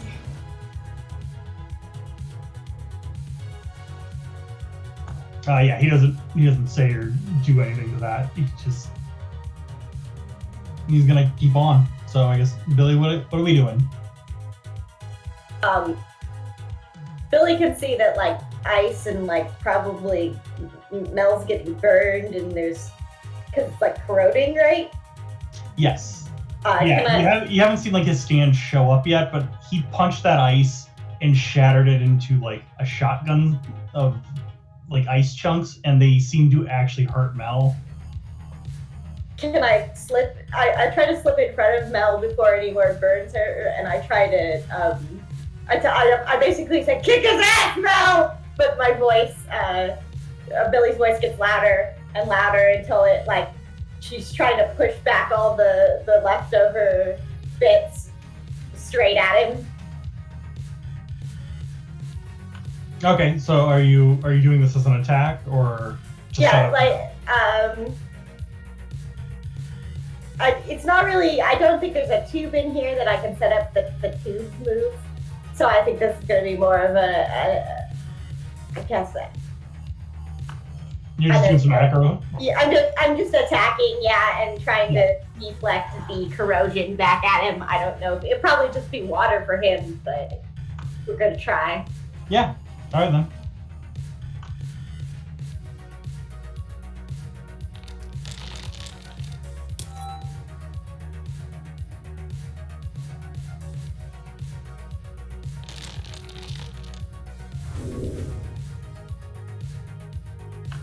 Okay. Yeah, I'll say he goes to like roll out of the way, like onto like the side or whatever, because he doesn't really know, what you guys can do. So he's kind of gauging, and so like as your voice pitches up and you sort of sonic blast out the corrosive ice, as he rolls, like some of it still catches him, and you can see he's a little upset about it. But he's not too hurt. Ruin his fancy clothes. Yeah, you're tearing up his clothes. He pays a very nice tailor. Extremely nice tailor. Yeah, so it's his turn again.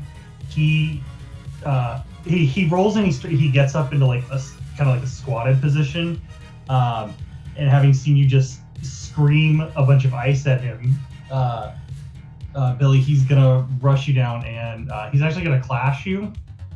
Yeah, let's do this.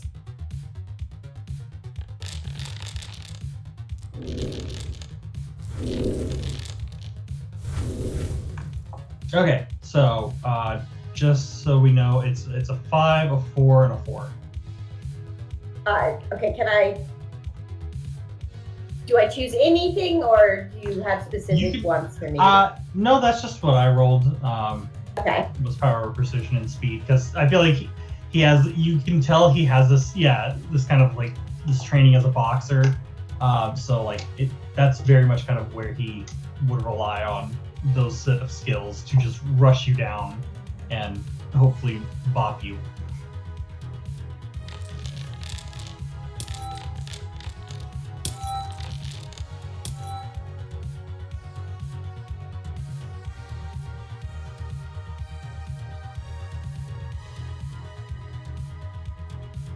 I guess if I invoke, I can get even. Yeah, we can do a break even. Sure, why not?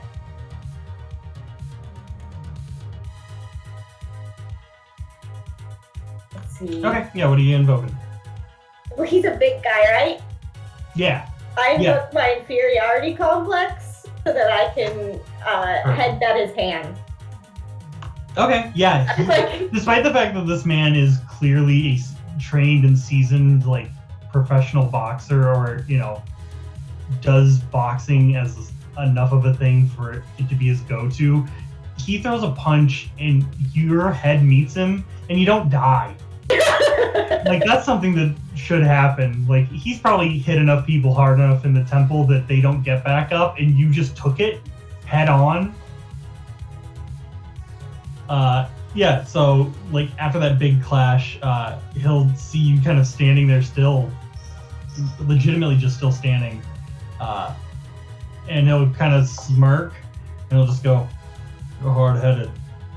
I'd like that if it weren't for this."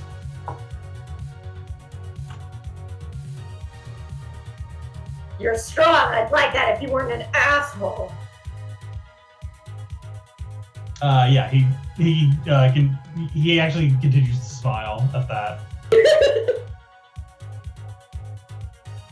So that just leaves Van. Van, what are we doing? Okay.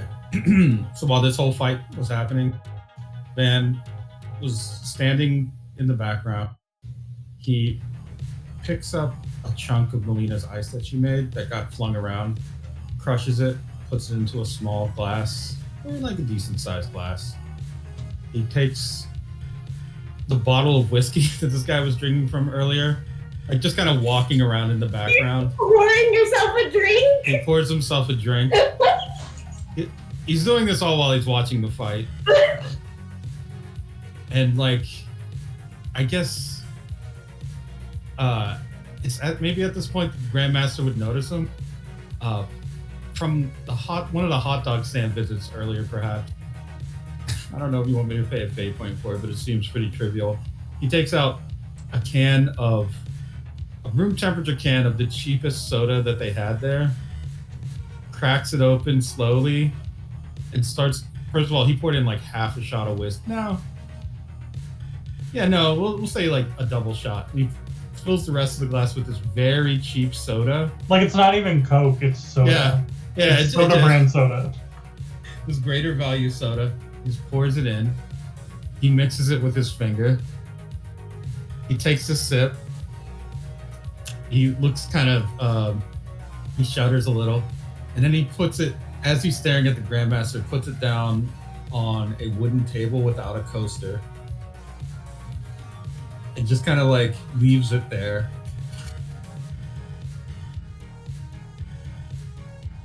This is a compel, I guess, for him.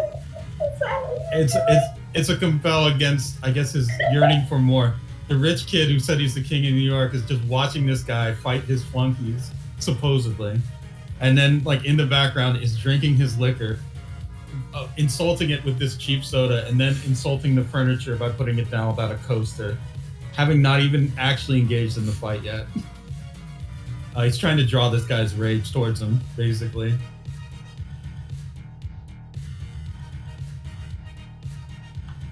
Yeah, I'll take that. He like everybody else, like Billy, because he was just punching you. You see he kind of like his eyes turn and catch like Van doing all that, and then like as him and Van make eye contact, like the fist that was on your head, like the knuckles and stuff, really quickly he grabs the top of your head and just pushes you. Like, he's not doing it as like a physical like attack or anything that would need to be rolled. He's just using you to propel himself faster to Van. Like, he's done with he's done with you right now. It's Van time. So he's doing that thing where like you just push away a short person by the head until he's swinging at him.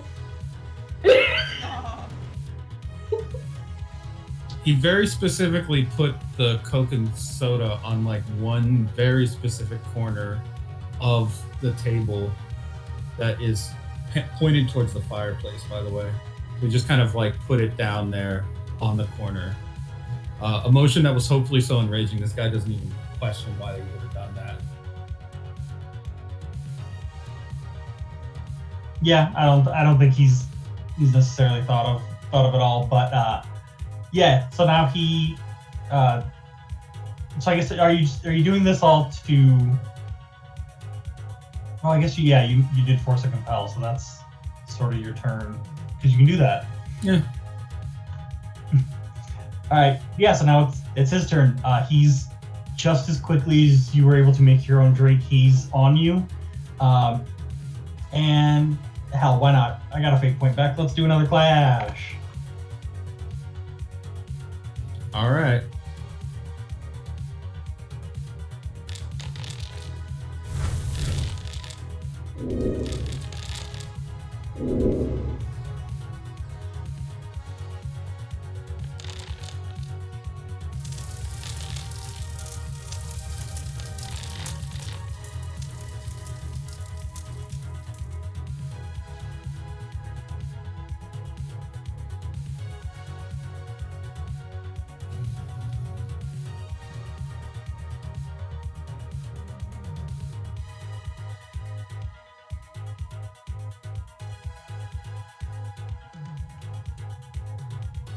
Okay. Yeah, I'll pay a fate point to boost one of those, and I'll invoke his own trouble. That his yearning for more has got him a little arrogant right now. Which one are you boosting? Because I'll pay a fate point to beat it. It's the last roll. No, the middle. So the 3 would. The 3 The 3 would becomes become a 5. Yeah. Okay, Van's gonna, as he's invoking that, Van, maybe for a moment as they're clashing, something that he hasn't really shown anyone as he's fighting is a small golden cross on a chain pops up out of his shirt because he's blessed by the ref and Eric the Fox. And even though he's very misguided, this is the law of God. He has to execute this. He has to stop this guy.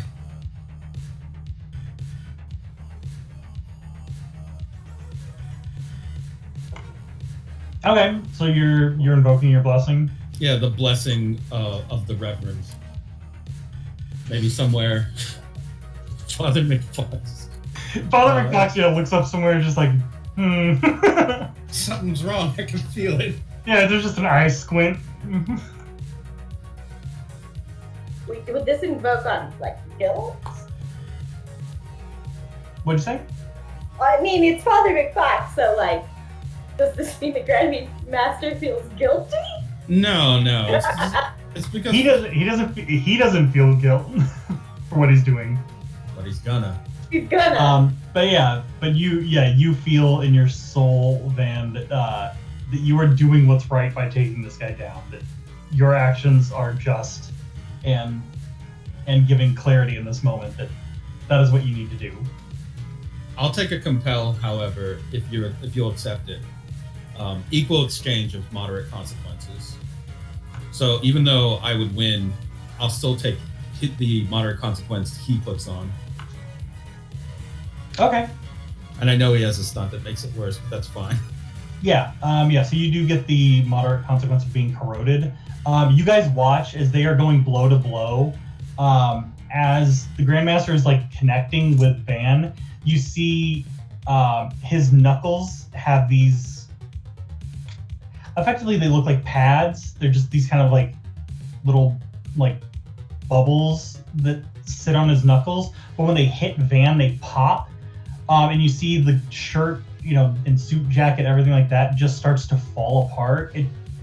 And like the skin underneath is starting to get burned and starting to like fall and get eaten away, as he's just laying into him with these like highly sort of acidic punches that are tearing away at him. Okay, can I say what my mind? Yeah, what's your moderate consequence? Broken fingers, because drifting and lifting some whiskey off of the soda that when he was pouring it, and knowing that guy was holding the glass earlier, how handsy he is, how like he's just like all over the place. Chances I think are good that this guy's got traces of like whiskey particles on his hands. So each exchange of blows, like fist to fist, and just at every opportunity, he's using small micro detonations of ashes to ashes to like line up and add greater impact to this guy's like just blows against his hands and fingers. If that makes sense. He basically like has a small shield of explosive force if the guy has any trace of whiskey on him. Yeah, I would say he's probably, sat around, and this may not have been his first drink of the evening, but yeah. So yeah, you guys are watching, these bursts are like going off, and yeah, they're equal amounts, like Van's getting busted, and then you see with each one there's like an equal and opposite reaction towards the Grandmaster's own like hands and knuckles, and they're just all fucked. He's still punching and using the knuckles, but like his fingers aren't in fists anymore, like balled in fists anymore, like they're just there. They're attached because they didn't get blown off, but like he's just using the knuckle still, regardless. Like he's not one to quit. You don't get this far going like, hey, time out, ow. Owie. Owie, my fingies. No, so he's still like knuckling down, but like he's, that was the exchange that you guys watch. So I guess now we're to Bernadette again. Let's see here. When we came in this place, we didn't like walk up any stairs or anything like that. Like this is a one-story warehouse type. Yeah, it's very much like a one-story warehouse. The ceilings are like 20, 30 feet up, whatever, but yeah, there's no stairs. Unless you want to pay a fate point, unless... No, concrete floors though, right? Yeah. Alright, well, where there's concrete, there's rebarb.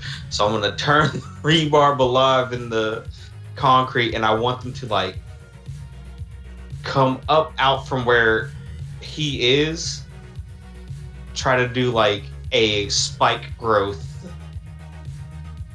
out of rebarb. Like, all over where he's at. Okay. Yeah, we can treat this as, just like a Baki. Yeah, very much. This man is a Baki character. If you want to go ahead, I feel like, I'll give you, if you want to roll your precision, because this is like a sculpt, but you can also have your heart of clay, so you'll get the +2 to your roll.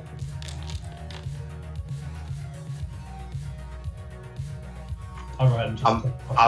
I'm gonna pay a fate point to re-roll that. Yeah, go ahead. You can just click the little re-roll underneath, and it'll do that for you.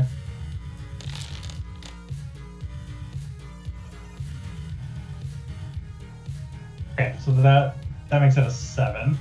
Definitely worth it. He's gonna see these rebar spikes and wires and everything sort of growing up underneath him. And he's going to attempt to just get out, to just start undoing that. So like you actually see this time he's not punching the rebar per se. He's just kind of moving these broken fingers, and he's just kind of slapping them around because his stand has to make contact. It's a very short range one, so he is still trying to beat the rebar down underneath him, so.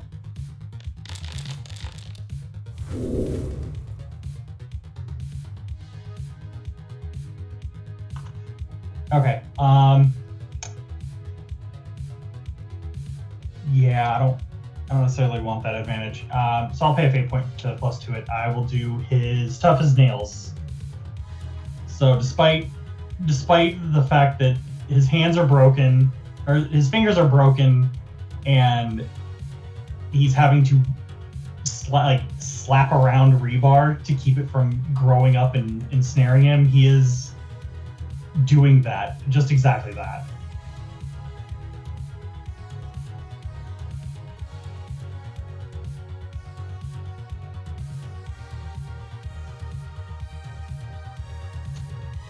But yeah, I think seeing all that, he'll turn to you, Bernadette. He makes eye contact with you, like he's gonna start rushing you down. How do you feel?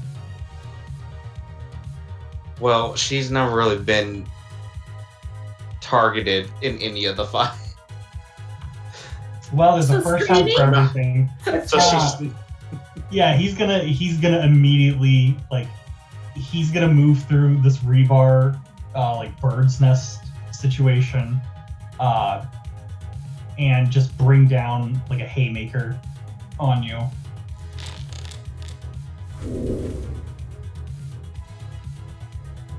So yeah, that you see this giant man coming down on you.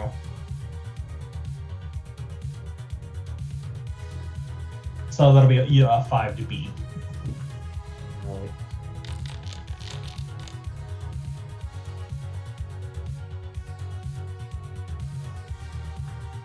Okay.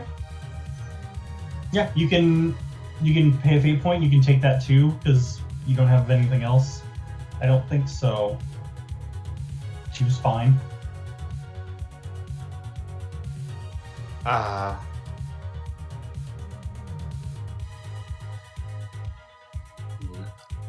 I'll pay a fate point. Okay. Yeah. Then, what are you gonna invoke? I'm. Let's see. Think I'll invoke.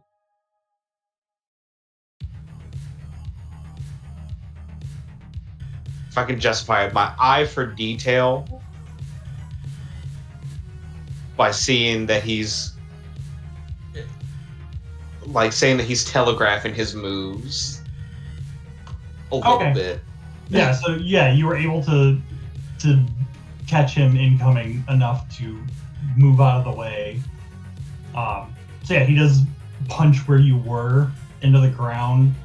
And you do hear it cracking and starting to like hiss and bubble. So yeah, that's his turn. I don't know if we want to keep the same order, because then it would be Mel next, but obviously anybody can go. So we sort of hit the top of the round after Van.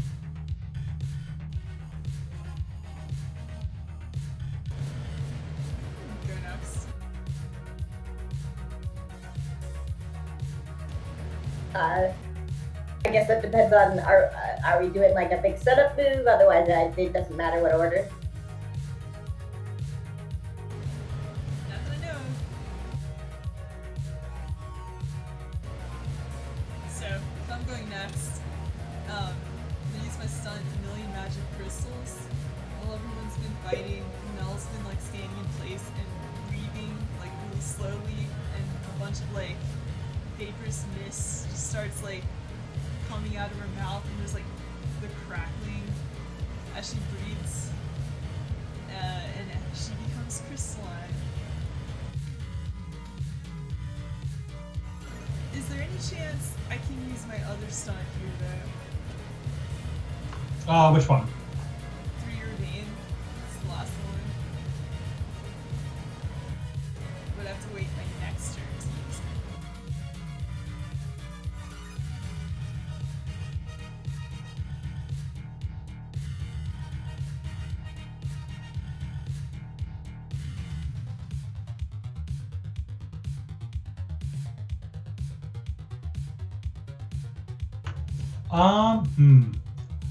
That's something we've never really used this before. So you know what? Because we're you're using it for the first time and it's cool. I'll say for at least for this time that yeah, you can set them both up. So you can crystalline yourself and then run through your veins. Alright.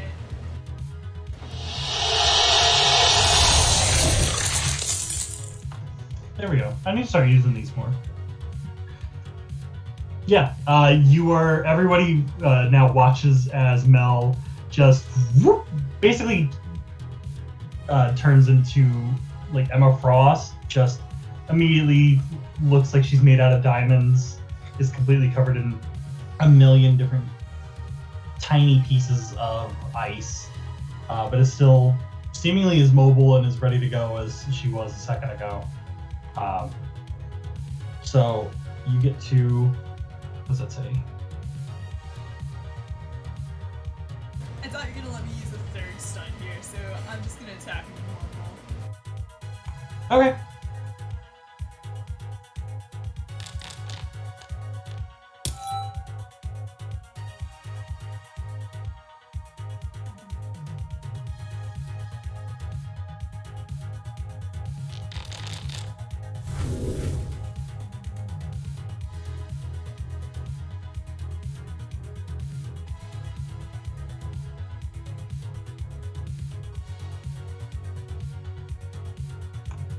Okay, so that would be a 6, so he just overcomes it. Do you have any more fate points, or?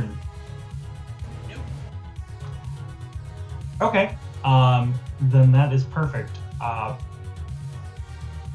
You do this, like you fully crystal up and start, trying to deal blows on him. He's able to just kind of passively block you.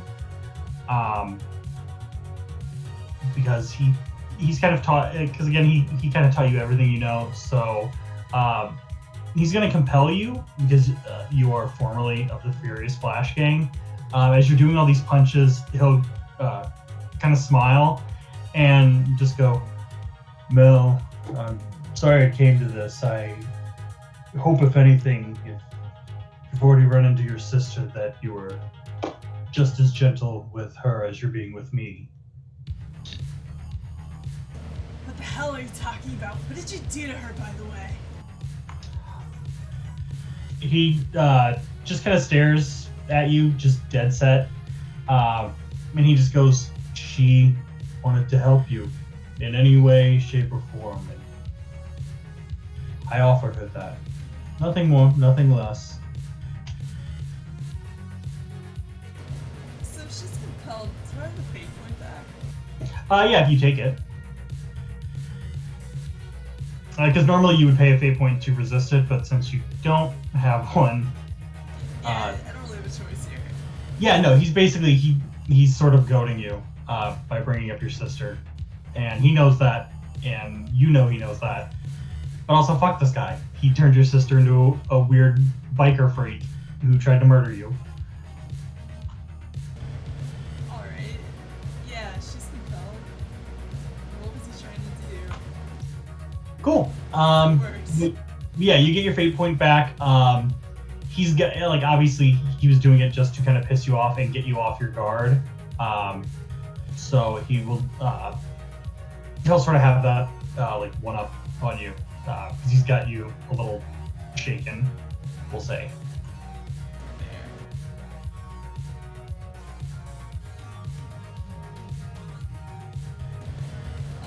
Well, that was my turn. Yep, which means it is his turn, and he's just gonna go in on you, Mel. You two are kind of locked right now, so he's gonna make an attack roll.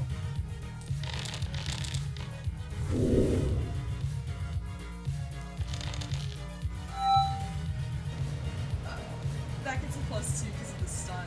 Still. Yeah, so it's a 4 versus a 5, so you would just take 1 stress.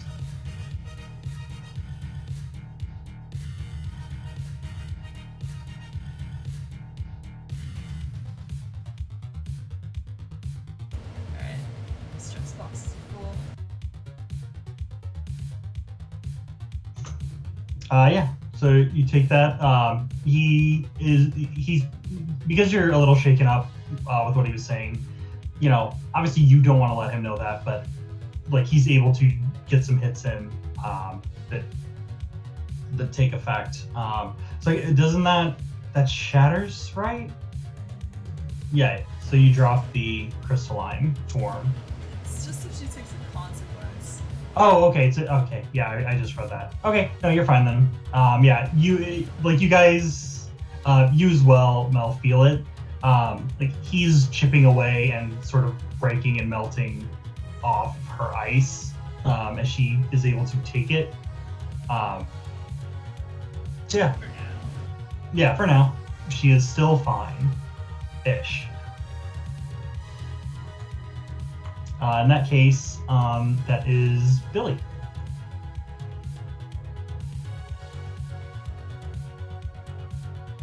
I mean, that looks looks real cool.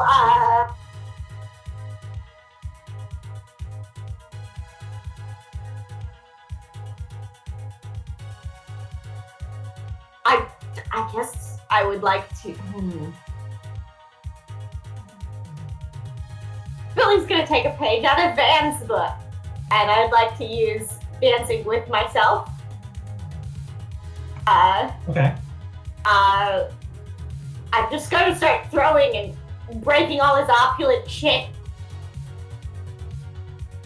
And every time I throw any of the objects, the cracking noise they make pretty much destroys a new section of them. I'm basically making a... You're doing, yeah, it's like a domino effect. Every time you break something, the sound of it reverberates and shatters something else, which shatters something else. Correct, yes, and this becomes an advantage. So, do I roll? I guess I do a yell roll. Yeah. Oh, damn, okay.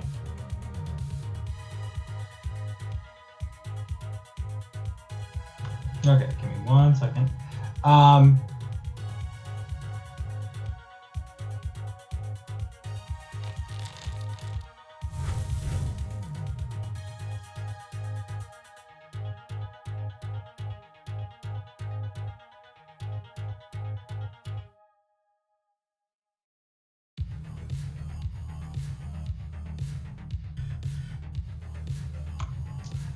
Well,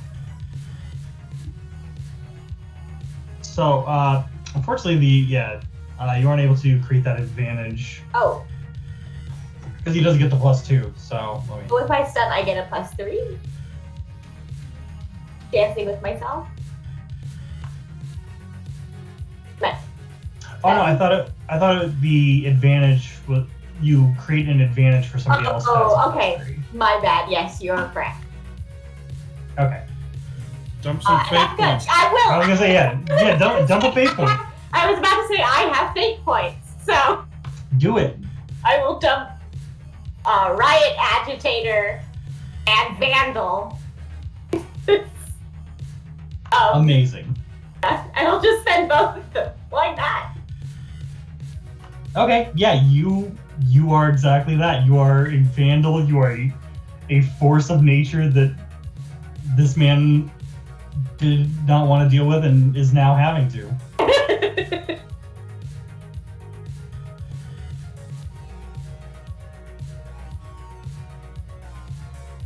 So yeah, you do that, and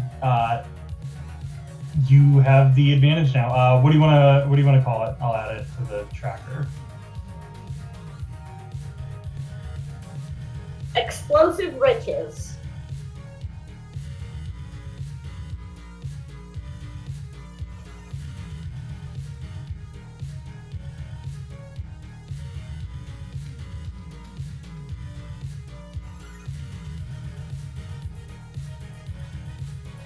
Okay, you guys should see that in the aspect tracker. I see it. Yeah, so okay, so we've got the explosive riches from Billy set up.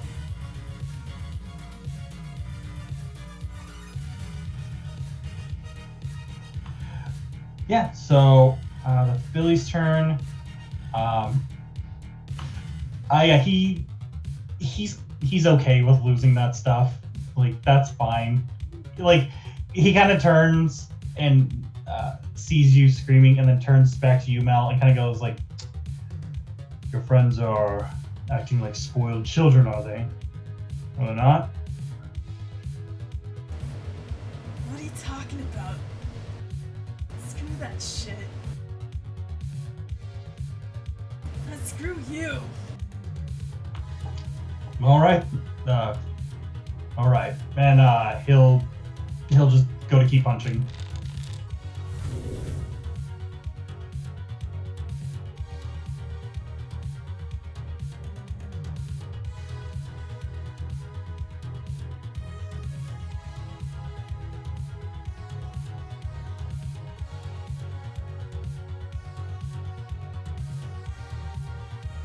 Oh, I did add the frostbite as well.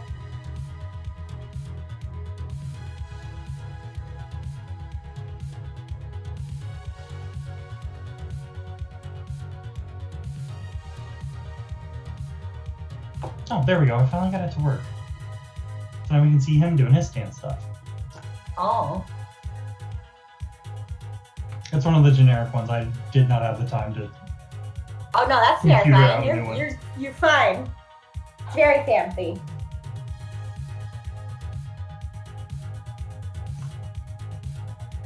So yeah, so Mel, he is, like I said, he is coming at you. So if you want to go and roll to defend that.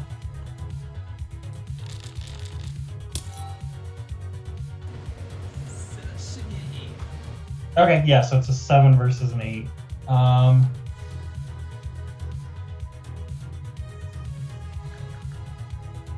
Yeah. You know what? I'll pay the fate point. He's the head of the Furious Flash Gang, and he is effectively having, you know, a former member come back to usurp him and remove him. And he's not going to have that. So I'll just throw...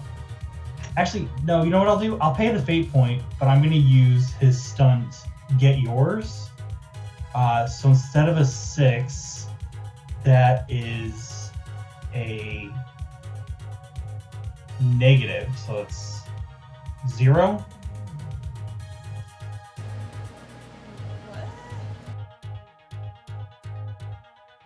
What? He's got a stunt. It's the last one called Get Yours. He can pay a fate point, and with sort of the corrosive power of his stand, instead of a plus, your roll becomes negatives. Any positive on it becomes a negative.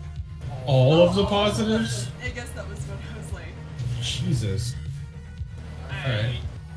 Well, yeah, because depending on the roll that he uses it on, it either drops it by 1 number or by like 4, which goes into his other thing of being able to succeed with style. That takes that's so it turns all those into negative, is what you said? Yeah, Good lord, okay. it's his last fate point.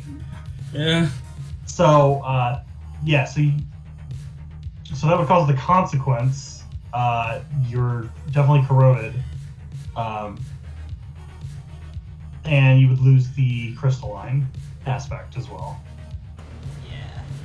He punches you so hard you shatter your outside layer. What level of consequence is that? That's a severe, right? Yeah, that would be severe.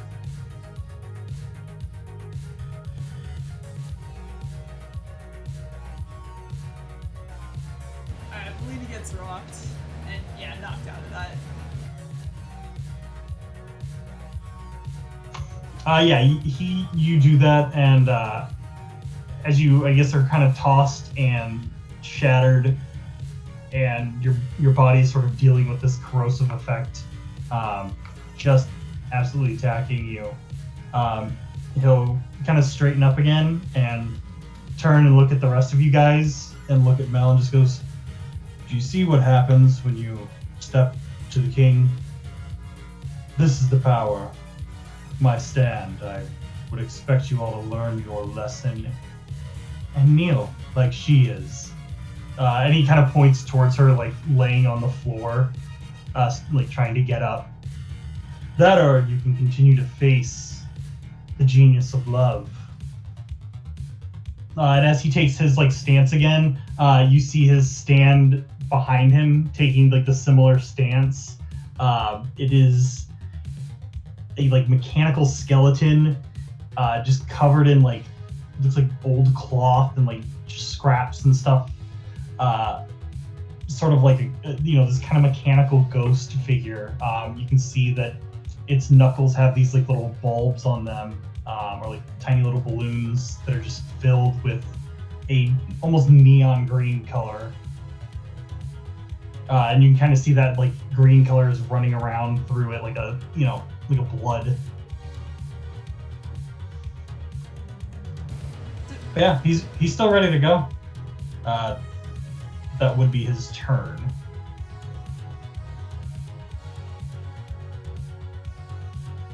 I think that just leaves Van now, right? Okay. As he's talking about kneeling and stuff, Van is in the background once again with the whiskey, this time chugging straight from the bottle. He stops, stares at the Grandmaster, and then starts pouring the whiskey all around his feet onto the ground. Just not even saying anything, just locking eyes with the man as he pours the whiskey out.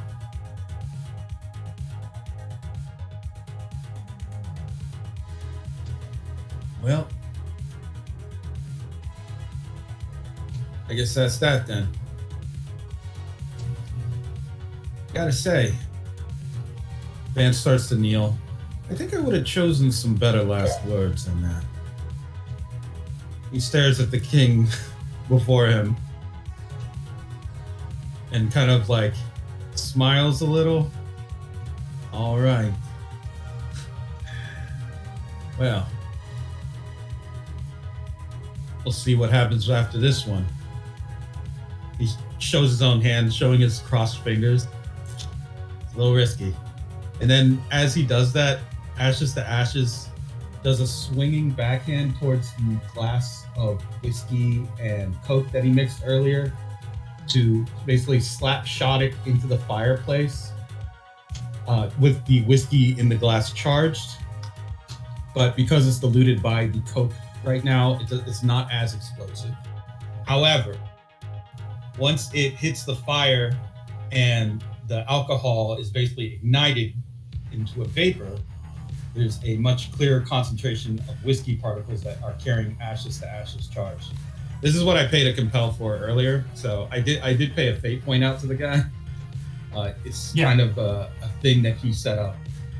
With the combination of that and then the vapor going off, sending off explosive particles at the whiskey at his feet, he kind of like leans forward, does a diving jump, and then pulls his legs up and kicks down, basically jump kicking backwards away from Grandmaster so that he can basically mid-air rocket jump towards the Grandmaster.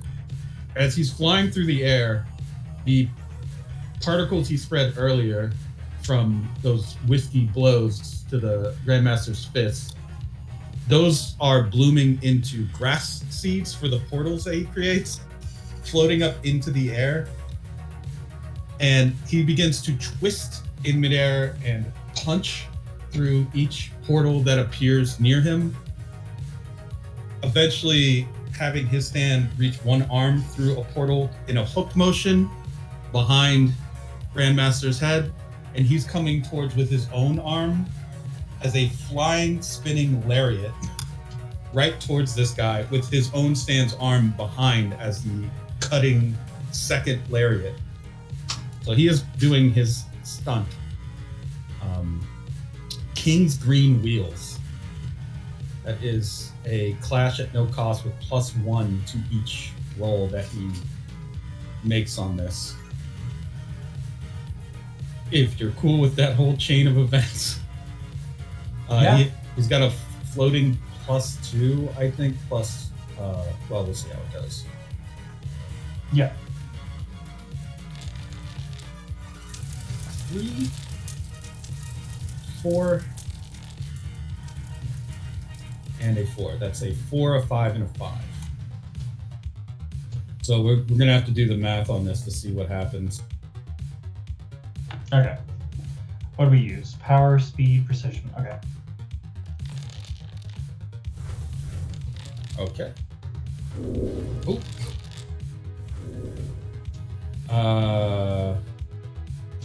Do I? Okay, here's the thing. I have a pile of +2s and a +3. I have 6 +2s. I mean, I've got 3 +2s, 1 +3, and a fate point after that. So that numerically is because I have both of his consequences on him. Have they been invoked yet? Has anyone invoked Frostbitten or Broken Fingers? No. No. Okay, so those are uninvoked. I have Billy's advantage that she created. I have the +2 from the compel I made earlier, and I have 1 fate point left. So that's it's like basically a whole pile of dice. I don't know. It's like 11 points to distribute over the spread. So what? Do I gotta do the math? No, but you do gotta tell us how each one advantages you in your flaming lariat.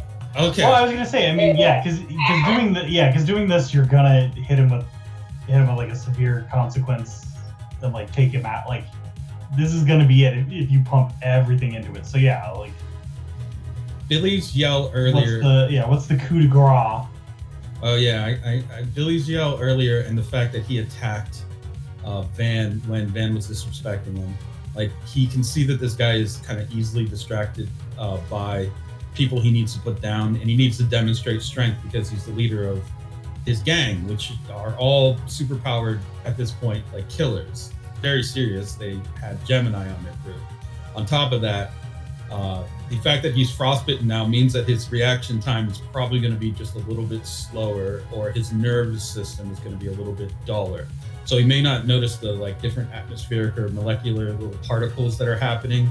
He's probably more focused on just asserting and putting down who he sees as like the bigger threat here, which would be people who are very loud, like Melina and Billy. He hit because Van's been in the back and not doing a whole lot of explosive stuff. He kind of works that into the distractions that were made earlier. The broken fingers obviously were meant to throw him off his normal, typical fighting stance, which was using the southpaw style boxing. Since he's like having to fight differently, but still on his own home turf, he probably still has like confidence that he's going to completely put these people down, being an older guy, using like an innovation on the technique he would have only gotten through experience. However, what he didn't count on was that when Van was growing up, he watched a lot of professional wrestling and always wished that he had a tag team partner that he could do cool moves with. He didn't have too many friends growing up, and sometimes Rockwell might like occasionally humor him, but he knew that wrestling was very dangerous, so he would only do what Van would call weak moves or jobber moves. He would only do techniques that would make Van look strong. Amazing. So there was never an opportunity to test his strength against an opponent who was bigger, stronger, or more experienced. He could never experience the thrill of taking the championship belt away from a well-known name. It was always going to be just Rockwell with a series of different costumes that he had bought and would save for Halloween later.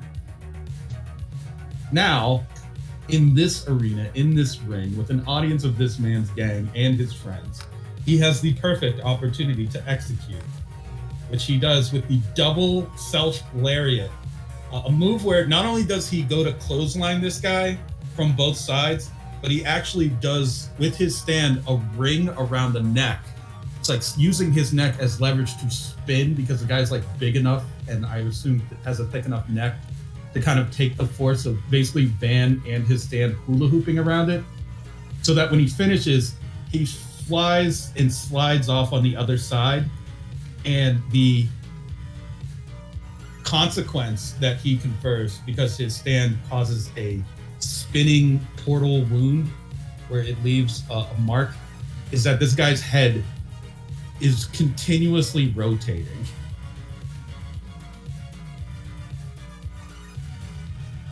Maybe not at a high speed, or maybe at an alternating speed, but it is always spinning around on the neck.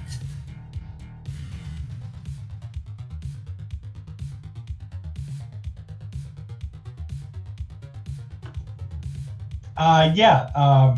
I mean, that would obviously do the job. That would kill the man regardless.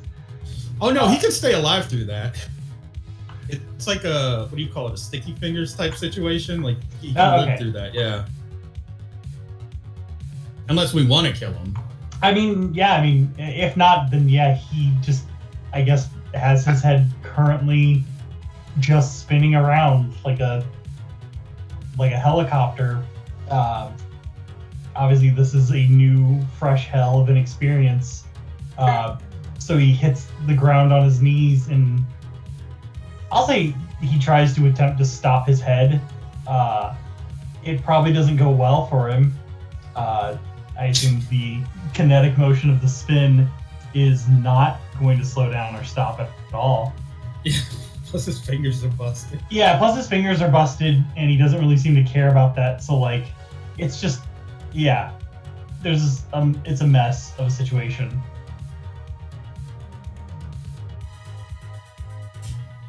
Ashes to ashes. Man's gonna stand up and punch one fist into his open hand. Dust to dust. He's gonna look back. Oh shit, he lived through that?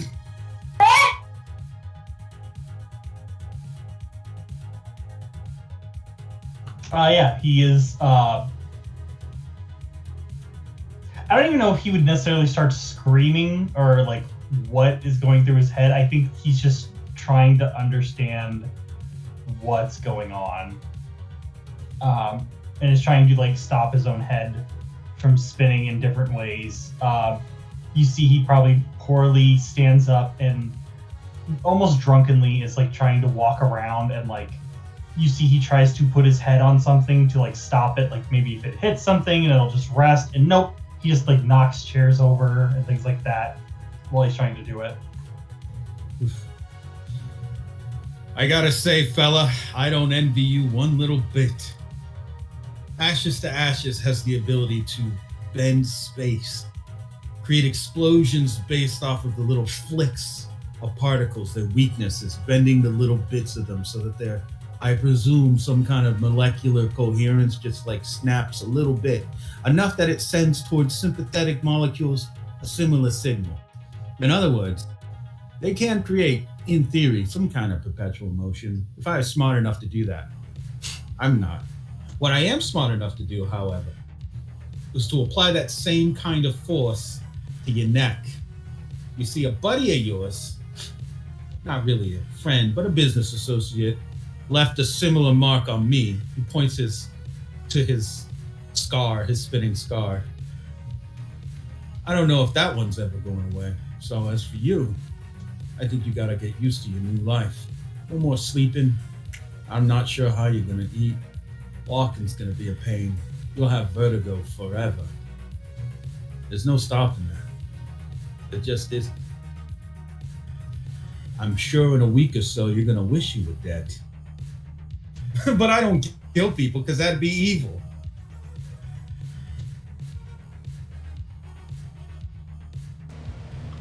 Of course. Yeah, even in the midst of all that, you finally, I think finally starts to dawn on him what I guess isn't happening, which is that it's stopping or getting any better. So you just start hearing, he just starts yelling, but it's, I guess it's kind of fucked up because it sounds like he's just kind of running around the room, like it's a as he just is, as it's just going. Damn, I can't believe that he's been defeated. No, we're still in the fight. He's gonna help Melina out. He's, look at him. He's still got plenty of vigor left. Are you kidding me? Did you see what you just did to her? Yeah, but he's gonna figure it out. I mean, he's some kind of fighting master. He's gonna any second now. I'm waiting for the spinning projectile moment. The what? I mean, he's spinning at that speed. It just... I've never seen him like this. Bernadette kind of believes Van when he says that he's going to figure it out and the fight is still going on. She's gonna make the concrete.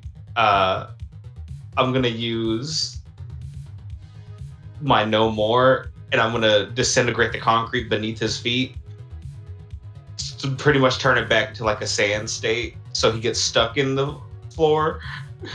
Oh no. So he's stuck in the floor with his head spinning. Yeah. Yeah.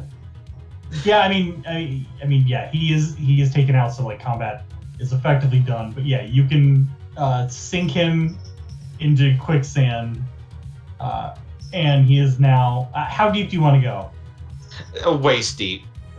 Okay, he is now waist deep in concrete that has now been converted back into sand and all its other component parts. Head spinning. He starts like with his broken hands. He's trying to like stop himself because he doesn't know what you guys are doing. He can't make literal heads or tails of what's going on. So he is trying to like reach out to stop or like to feel for like something solid to hold on to and hold himself up. That sort of fails until he gets down to the waist. So his hands, broken as they are starting to like push down on the ground and around. Yes, it's my cat. As head spinning is still very much just screaming and trying to alternate between theoretically keeping himself from sinking any further with one hand and trying to figure out his head situation with the other. But he's still alive. You didn't kill nobody. Well, at least he won't be able to walk into traffic like that. So that was smart thinking, till he gets used to his new condition. I suppose that's it then. We've taken care of it now. Damn. I don't even know what to call this. Is he named? You know what? I like the thought of he's just taken care of. Wait. Is he gonna be like that forever? Oh yeah, probably so. Okay, I do got a question though. I mean, I was gonna ask him some things, but Yeah, how are we gonna do that? That was my question. Oh shit. Van's gonna lean down a little. Hey, if you can hear me, we're gonna ask you some questions, and if I feel like you answered me honestly, I will stop your head from spinning. He really hasn't stopped like yelling and cussing. It's just a constant roar at this point. I don't know if he's gonna answer any questions like this. I'm afraid if I stop his head, he's gonna go back to fighting though. Okay, we give him 5 minutes like that, and then we stop it and try again. nah, he's gonna tire himself out. Oh yeah, you're right. He'll get tired of screaming. We just gotta wait him out. Well, Van's gonna pull one of the remaining chairs up that wasn't destroyed, and has a seat, and then looks. Oh, he gets another bottle of liquor. There surely is one in here, and just pours himself a drink again. This time, just middle shelf whiskey, not nothing too fancy. There we go. And then he just like sits there, folds one leg over his knee, this drink. He just stares at this guy. All right, whenever you stop screaming, he's gonna sip his whiskey.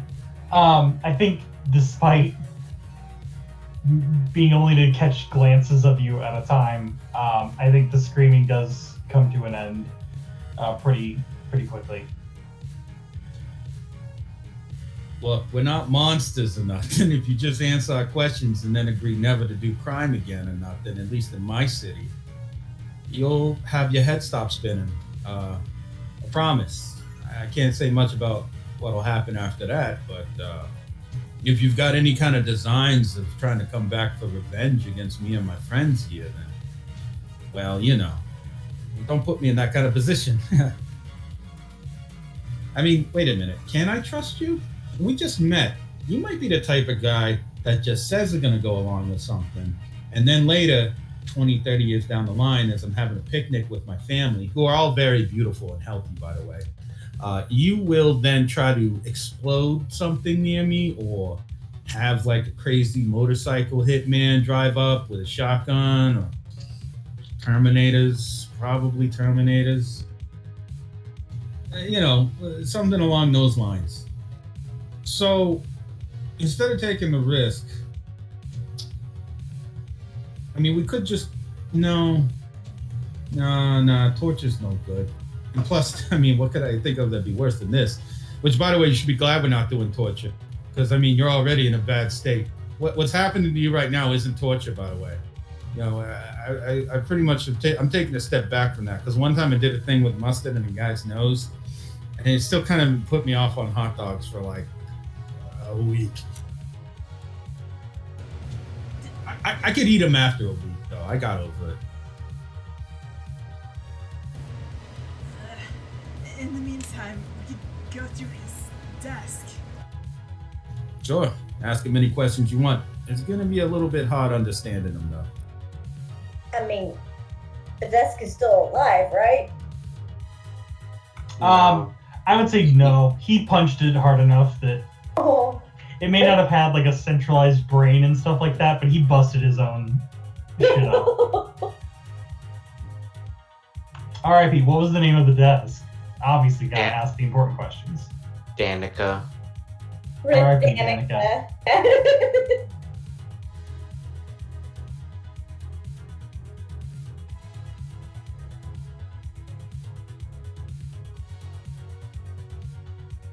Well, what is there that we can maybe find that would be pertinent, I guess? Yeah, if you go through what remains of the desk and sort of the filing cabinets and that around, you'll see he does have like actual like paperwork on stuff that isn't just like, what paperwork should a crime boss have? Why would you keep something like that around? But you see that he does have paperwork. You see that he is technically a partial owner of the Orange Dawn Construction Company. You do find like blackmail documents, things like that. You see that he's got the addresses of places, names of like crews that are working on different sites and stuff like that. When they should be working. A lot of the like day-to-day stuff like that. There's information on like routes for certain individuals to take to maybe do something like drug running, and also how to best avoid the police that aren't on the take already. And like there's a whole like there's little notes and stuff like that of like the system that he had kind of set up. That's all kind of tied into having everything kind of funneled around and through the construction business that's been gentrifying the Bushwick area. Okay, let him spin for like 30 more minutes. Actually, I got a better idea. Hey, Bernadette, you can make stuff come alive. What about this chair I'm in? Sure. Let's get him out of that sand and into a cozy seat. And that's exactly what Van's gonna do. He's gonna dig the Grandmaster out of that pit and kind of throw him down into the chair. And then there's gotta be something here to secure his arms to it, I'm sure. Oh yeah, I mean, it's a hideout sort of for like one of the most notorious gangs in New York right now. You can find a rope or a chain, somebody who would that's probably left around because some guy used it once to scare somebody else off by trying to act tough. All right, now if you can animate this chair, why not have it march out there where his people were? Oh, one moment, real quick on that. Dan's gonna take a piece of it's like a piece of metal or something he finds. Maybe just even could be some rebarb or just like a flat sheet, like it just needs to be big enough for him to use ashes to ashes with a little bit of water or whiskey with the little micro explosion effect to carve a crown out of that metal, shape it a little. Or even Bernadette can do. Bernadette has sculpting, so she can probably help. It's gonna make a really shitty crown. Gonna put it on this guy's head, spinning head. As she's holding the crown before you put on his, you're not gonna write something in the crown like King of the Jews, are you? What? That's what they did to Jesus. Is he Jewish? It's gonna point to the Grandmaster. His real name's Flash Sadler. I don't know. Yeah, it could be. All right, this is nothing like that. No, it's gonna put the crown on Grandmaster's head. But I'll keep that in mind in case I ever make a slip up in the future. I don't plan on crucifying anyone. Oh, I know. I was just saying. I think that's anti-Semitic, so I was making sure we don't do a hate crime. Ah, I got you. No, I actually, I'm quite fond of, the Jewish people here in New York City because, I think, like in general, they really contributed a lot to the local character and the accent. And you know what? Jewish delis are really great. Just as he's putting the crown on. Yeah, I mean they really know their stuff. And I've never been to one. There are not a lot of Jewish people in Oklahoma. Really, I that is surprising. You would think, huh? Well, our king of the whatever is ready for an appearance in his court. And something else I had in mind. Yeah, Billy, you got a pretty loud voice. Why don't you tell them what happened here? Loud. So that they don't miss it. Just gonna yell that we kicked his ass? Oh yeah, for sure. And no, are we not going to start with "Hear ye, hear ye"? I mean, if that's yeah, I can do that. Yeah. That's not pretentious or nothing. Okay, I mean, sure. And as for you, Mel, now that we've beaten up the head honcho, I think the fate of this gang, the Furious, all these guys, it's really, I would say, in your hands, right? I mean, what you want to do with it is up to you. But I gotta say, cutting the head off the snake usually means the rest of the body dies unless he gets a new head, like a cyborg snake. That isn't how that works. I've never seen a cyborg snake. Well, I do want to know about them 5 families. Oh yeah, that is important. Anyway, how do you want to run it, Mel? Without the Grandmaster, it's just completely decentralized. Everyone's probably just gonna scatter. So be it. Yeah.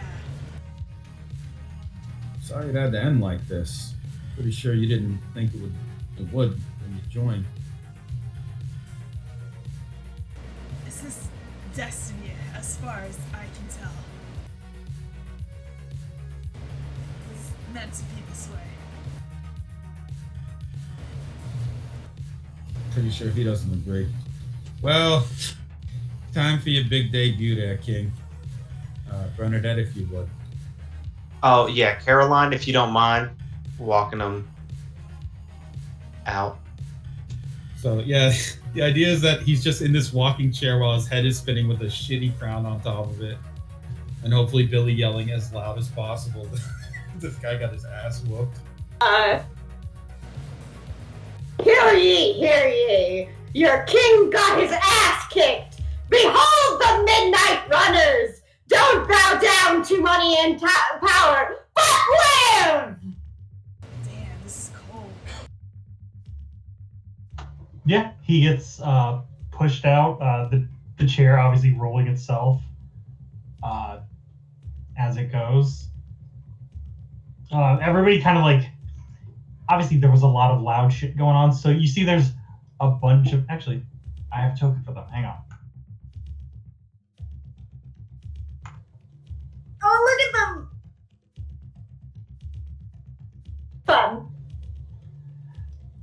Who knew you could do all kinds of fun things if you just pay for your like a month of mid journey? You can make dumb tokens on the fly. It's so much fun.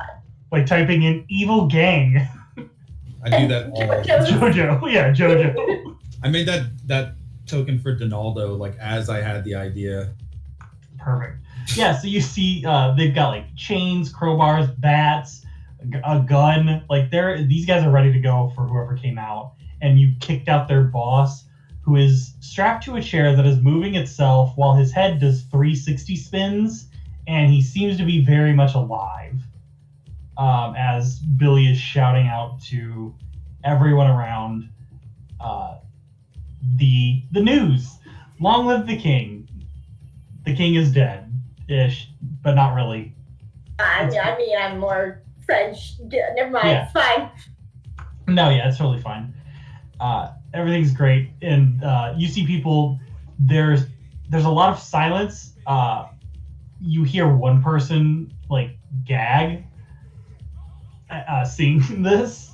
But yeah, there's just stunned silence that is hit. This very cool gang of reprobates.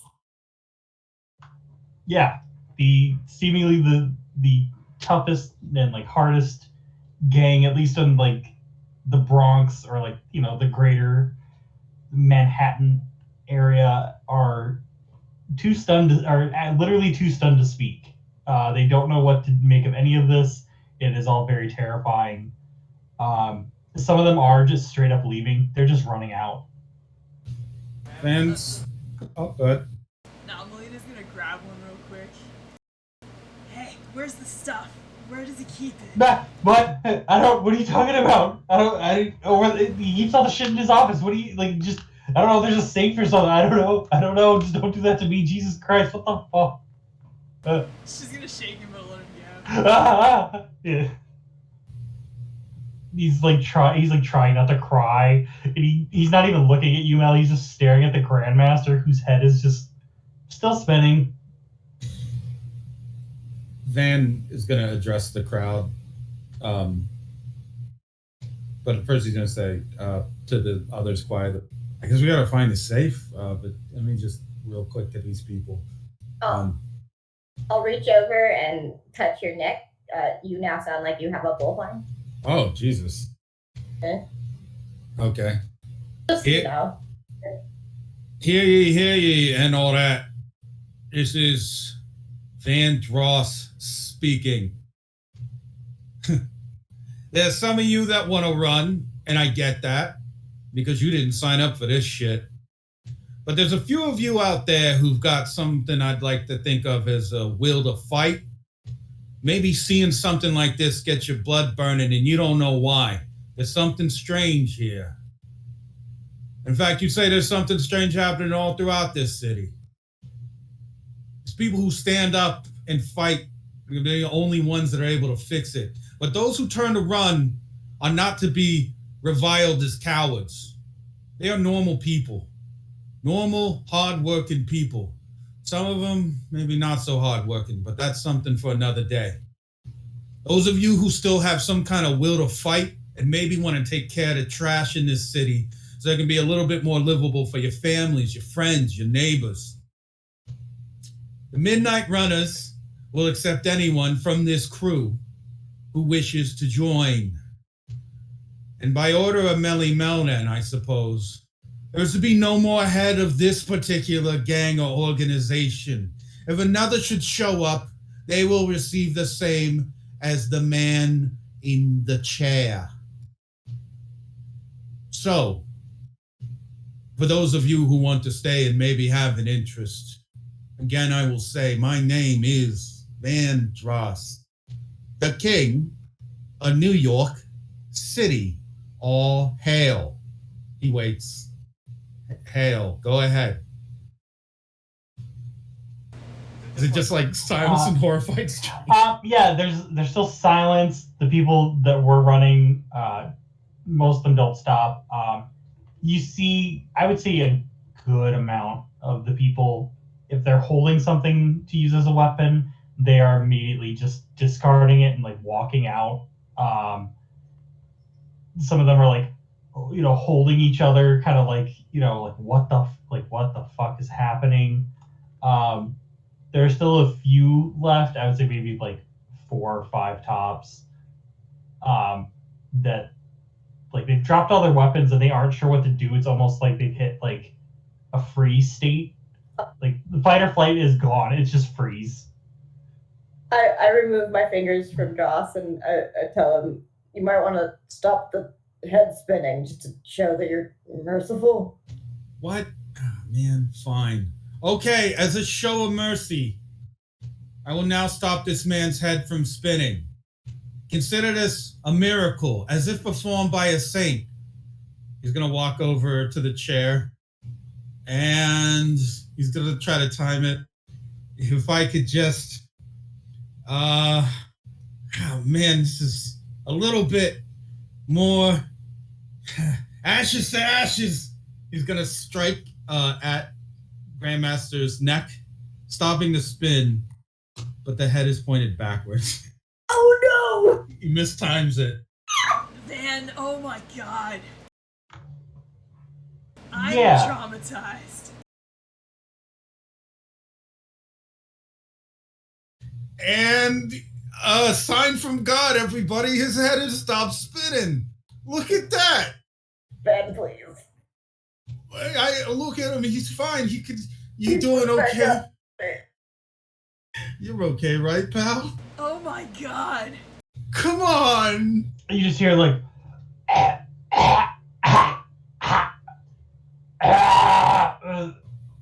okay. Because all that stuff is turned around. It's not the right way. I can see this is going to require a medical intervention, but luckily for you, he leans down very close. I happen to know a place where we could take you. Oh. Real discreet. Van, I don't think they can fix that. Well, maybe not, but with a couple operations, I'm pretty sure you could have some quality of life. Shit, what do we do? Bury him? What do you mean he's still alive? What type of life is he going to be able to live? You could always try readjusting it. It's a permanent scar. It's meant to be. The shit gets twisted once the effect stops. So if it stops, it stayed that way. It stays. Okay. Yeah, I think that there's still some more like noises, and then eventually there's like a God damn it! Just this like it's so terrible and bad. Just hit him again. Just do it again. I don't know. I can't do it again that soon. The others are not gonna believe this. God damn, Mel. Refractory period. Okay, normally I'm not an advocate for this, but like we see this all the time on the farm with horses and everything. When something's maimed and they're not going to have the quality of life, you just got to put it down. He ain't a horse.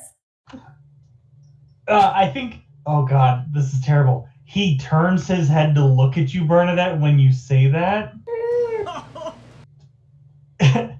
and he just shoots you this look of like, try me. It is very unsettling. And he just goes like, no. Oh. I'm sorry, I did not hear that. Did you say please? I swear to God. And he, honey, don't swear to God. I happen to talk to God all the time, and he told me to do this to you. I was gonna say, how do you have his chair really holding him in place? Because I think he would start to like shake it a little. Like if you're gonna try and put him down, he's gonna put up a fight again. Like this man is down bad, but. William's gonna panic and start freezing him into the chair. No, we'll do the hospital thing. It's fine. Bernadette, stop. It's fine. We'll take him to go find the safe. We'll bust it open. We'll take him to the hospital. Bernadette whispers to the group, I could do it real quick. You see those beams up there? I could just boom, boom, and then it falls perfectly on his head. He won't even know it happened. I'm gonna grab Bernadette. Come on, I need you to make the safe alive. Come on, you just focus on that. Just focus on that. Focus. I'm just worried about his quality of life. I start dragging her out. Yeah, he very much is like shooting daggers at you. Backwards in his chair. Yeah. It follows you. It's not Yeah, right. once you walk past him, he is making direct eye. Yeah, he's shooting daggers. Lena's gonna grab like a tarp and throw it over his head. He's gonna throw a tarp. Oh, okay. Why? I can't see like this anymore. It's driving me nuts.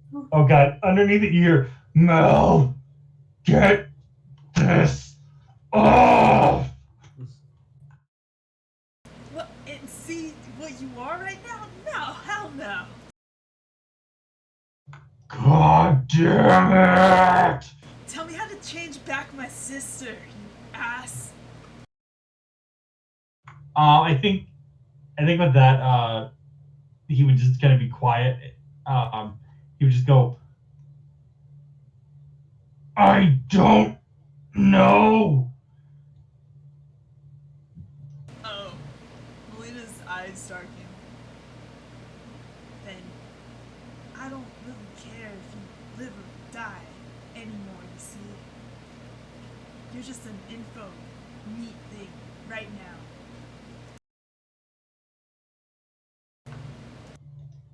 I think there's more just like growling and like strange noises. And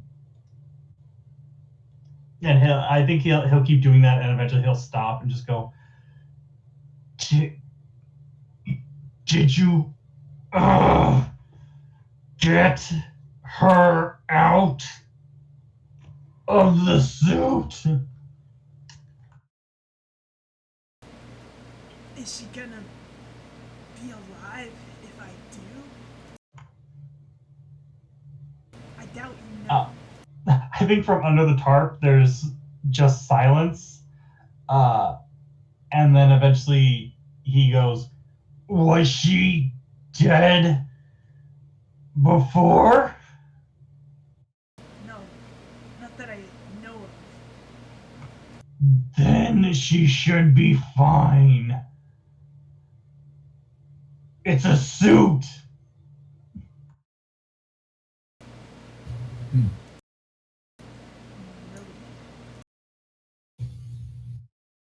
You know, since he was kind enough to, to do that, I should give him a little bit of dignity. Van's gonna walk over to the front of the chair and take the guy's shoes off and then put them on backwards. Why do you do this? As best as he can. Yes. There we go. But his feet aren't backward. No, they're not. Yeah, I think you do that, and like he's still covered with a tarp, so he doesn't know what you're doing. So there's some initial like little bits of like kicking and stuff. Like I assume you guys like chained his feet to like the chair. Yeah. Did we iced him yet? Yeah, so it's just his. Yeah. Oh yeah, especially now that he's on ice too. Like it's just like his toes wiggling, like he's trying to get free. As you put his shoes on backwards. He's gonna go back around to the direction the head's facing under the tarp and say, "All right, fella, since you did us a favor by giving us that information, I have made it so you will not look quite as ridiculous when you go to a hospital because your shoes are on backwards now. So, as long as you walk backwards into the place, nobody's even really gonna notice. I mean, you'll be fine. You'll be fine. You'll be okay." And it'll probably require some extensive spinal and neck surgeries. But I think you stand a shot at just living a nice normal life, maybe. What are you talking about? He's gonna go to prison. Oh, let me. Well, if they do that, then he takes the shoes off entirely, They're not going to allow you to have laces or nothing, so I might as well just help you out here. What kind of shoes does he have? They're very nice, well made. Like they're not, they're not anything store bought. Like somebody made a tailor or like a cobbler made these kind of shoes. He's going to compare them to his own shoe size. I'd say he's probably about a full size up from you. God damn it. These are nice shoes. Well, what about your chains? Wait a minute. Why do I feel like I shouldn't be doing any of that? I'm just going to look up towards the sky. Rev, if I have beaten an opponent in a fight and then they're on the ground, is it not okay for me to just take their jewelry and their shoes from them? He's going to put his hands together in prayer. He is still alive. It's just something about it feels both right and wrong.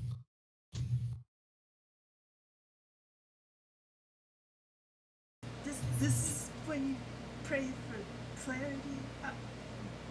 I need guidance on this. I mean, I'm gonna go open that safe. oh yeah, right. That's probably. I thought we were already over there. Yeah, y'all are breaking the safe. You dragged me away. Bernadette is just telling the safe to open. As I'm making it come alive and telling him to open, I'm like justifying my actions to Billy. It's like I'm just saying, like he's not going to be able to eat without someone feeding to. And how does he go to the bathroom? I think it's his How's he decision. going to walk? I think it's his decision whether he wants to live through the horror of a backwards head or not. Like it's mercy, and my idea is I don't like the idea that much either, but I'll keep that in mind if Van ever turns your head all the way around. yeah, put me on a DNR. What does that mean? Do not resuscitate. Well, you don't need. You're already alive and breathing, and I was saying it as in never mind. yeah, safe now. All right, Sarah, open up.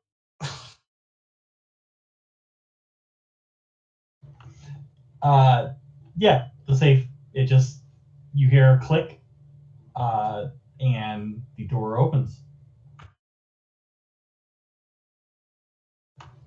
Inside there's some documents. There's several stacks of cash, just hundreds, probably lining the whole back wall of the safe. There's just some like assorted jewelry, necklaces, things you could like pawn if you needed them in a quick fix. You do see there is several small bags with this very like ornate like A on there, like almost like somebody did it with calligraphy. I'd say there's probably about, let's say, 3 or 4 bags of what you guys know being called on the streets as ambrosia. They're all just stacked up there. Billy is looking specifically for any like paperwork about the family thing. You see, you don't see like anything that says like the families like in a big like notebook. But you're looking through some of the stuff. You see that part of the different companies, like holding companies, shell companies, and all that make up the like backers for Orange Dawn Construction. You see, I guess, how well, like, does Billy, like, I guess no, wait, I think we said they did have a TV in the commune, but like, does she watch any like news, TV, read the paper? I imagine she is pretty keyed into the news, but it's more like probably either newspaper or word of mouth because she's probably pretty like ear to the ground about news from the people on the streets. Okay. Yeah, then in that case, I think in that case you would probably know, maybe only to like talking to like Mel, maybe you know about the 5 families, the term to describe the mafia of New York. You see that some of the names on the paperwork, like sign, like the signed stuff, or like things for this company owns this company that owns a 5% of Orange Dawn belongs to someone with the last name Gambino or Bonona. So like you see that, yeah, that this is very much tied to the mafia, and this was sort of their whole situation. But it seemed like with Ambrosia and with the use of stands that the Grandmaster had sort of pulled power from the other families, or was sort of cold warring out with them in the same way that like North Korea kind of threatens the rest of the world, that like, hey, I've got a nuke right here, do you? But obviously has the means to back it up because of course stands are real and he does have them. He does have one specifically. Yeah, he does have. He has one specifically, and you know that the Furious Five, who are sort of the people directly underneath him, you know that pretty much all of them have stands. All of them that you've met do. So, in theory, he could easily throw them around, and they could all do enough damage without being stand users. Like they're violent enough peoples. Or conniving and cunning in their own ways, but like all of them having stands makes them terrifying to maybe 5 other mafia families that don't have that access. Okay, yeah, I'll close up the safe and walk back to the group with the paperwork. Be like, okay, so mafias are involved?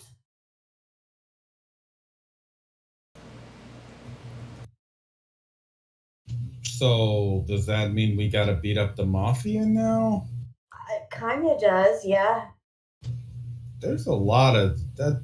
That seems like a big problem. We're just gonna be cleaning up the whole ass city at this rate. Well, I mean, on the one hand, yeah. On the other hand, yeah. And on the third hand, sure. He kind of scratches the back of his neck. Be honest, when I was a kid, I used to think mafia guys were cool, but I don't know now. I mean, I'm an adult. I'm a man. And, yeah, fuck it. How tough could they be?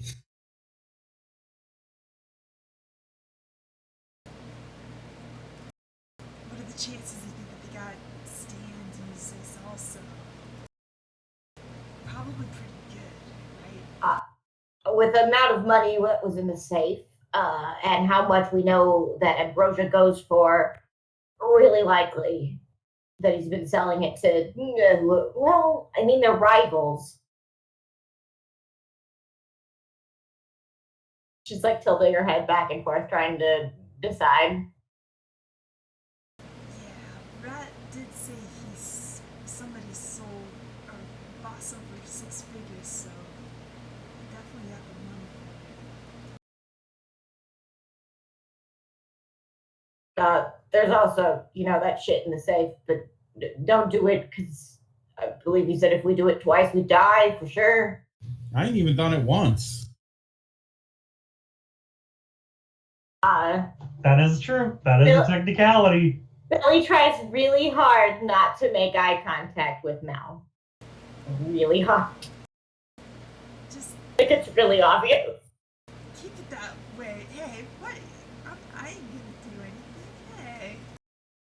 sir.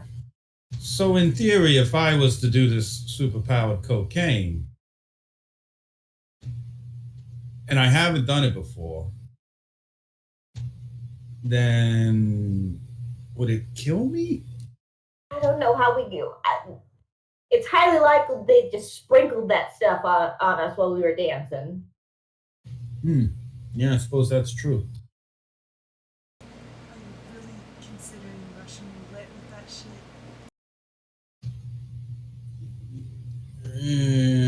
What would Rockwell do in this situation? Probably not do drugs at all. Okay. Well, what would Father McFox do in this situation? It's kind of like thinking it back and forth. Somewhere Eric is just like,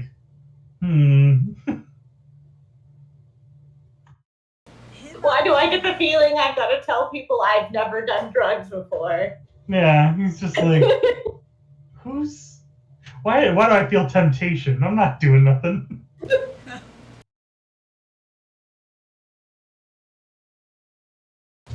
Well, maybe I'll just hold off on it for now. I mean, I'm already pretty strong, and even without coke, I feel like I'm pretty like lively. So if I had more power and more vigor, then gosh, I might get myself in all kinds of trouble. Do violent stuff that just freaks people out. Yeah, like spinning heads and. That was an accident. You were there. You saw it. It was a pretty cool accident. I think you just need somebody to tell you not to do drugs. I could do that. Will you be the person to tell me not to? You'll be the person to tell me not to do drugs, Mel? Our wonderful first lady says to just say no. You talking about Nancy Reagan? Yeah. Did you call her wonderful? Well, sure, isn't she? She's a very decorous woman. Ain't she have that weird little that disabled kid sitting on her lap? You know, the little black kid, and she's up there talking about don't do drugs or nothing, and like maybe you need some drugs to get through it in life. Like that little kid, he's gonna grow up all weird and bad. Maybe he could use a little bit or something, to take the edge off. Are you talking about Gary Coleman? Yeah, like the guy. Yeah, he's got some kind of developmental thing going on. I don't know what's up with that. It's really weird that they made him like the main character of a show. I feel like it's exploitation or something. I mean, he's. I don't know what happened there.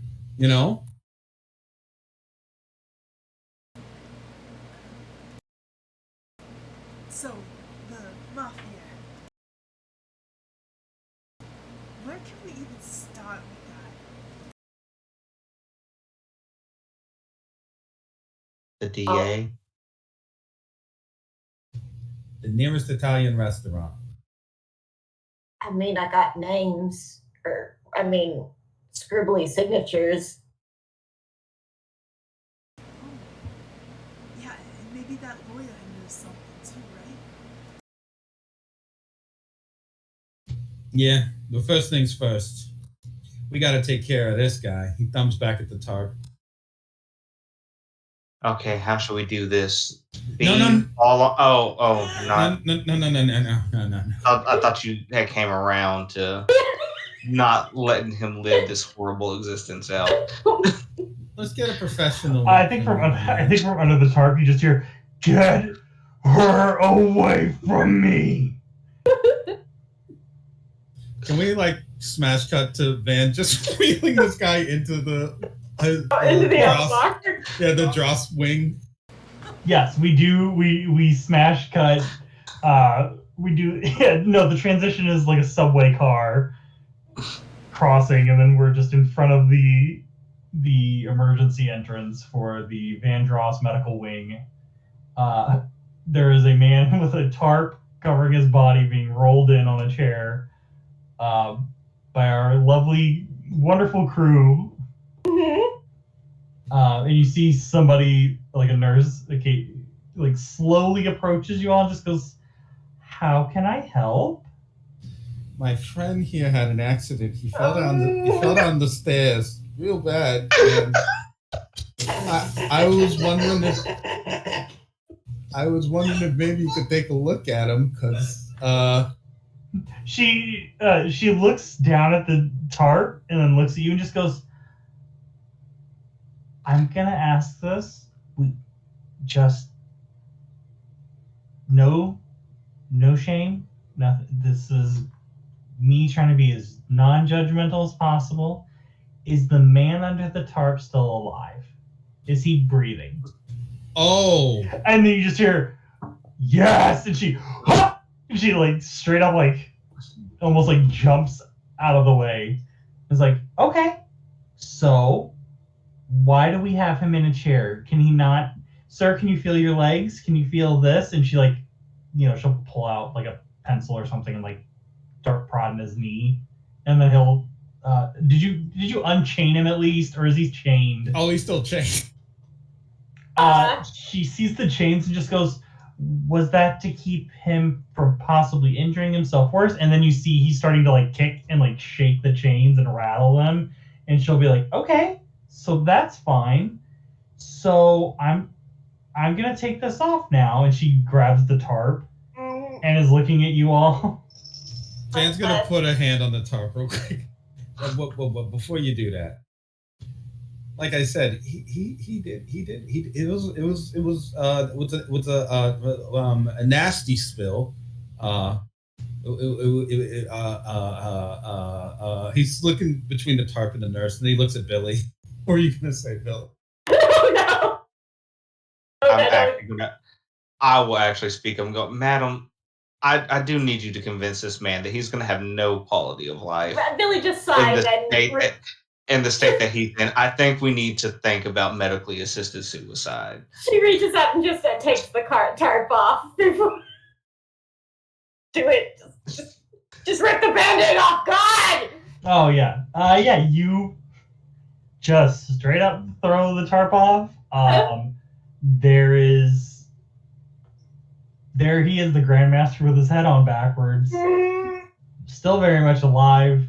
And she takes a second and just kind of stares. And there's like almost no change in her face or anything.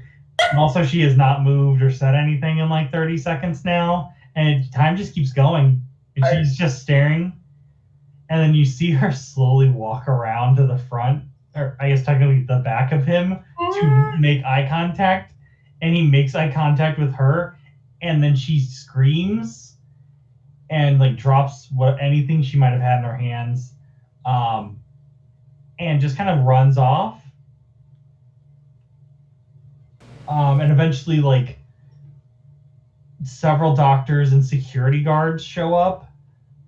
They're all like, the guards like have their hands on their hips. They don't have any guns, but like they don't know what else to do. So yeah, they're all here, and the doctors are like, "We heard there was an emergency." Yeah, this guy needs help. Take him. So he's still alive? I don't. And like they're both. There's like 2 or 3 doctors all looking at each other. When they say alive too, I kind of under my breath for now. Buddy, tell him you're alive. He turns his head, so like it's to the side, and he just goes, "Please take me away from them." And all the doctors are like in various states of like, shit, or I think one of them will just go up just walk straight up to the Grandmaster and just go, "You all, this is not funny.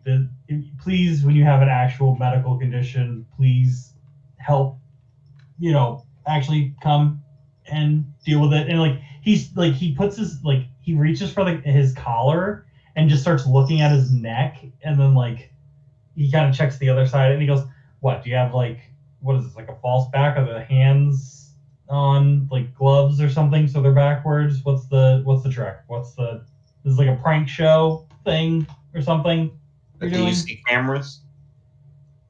Well, no, because it's a prank show. They'd be hidden, wouldn't they? Is this like a birthday thing?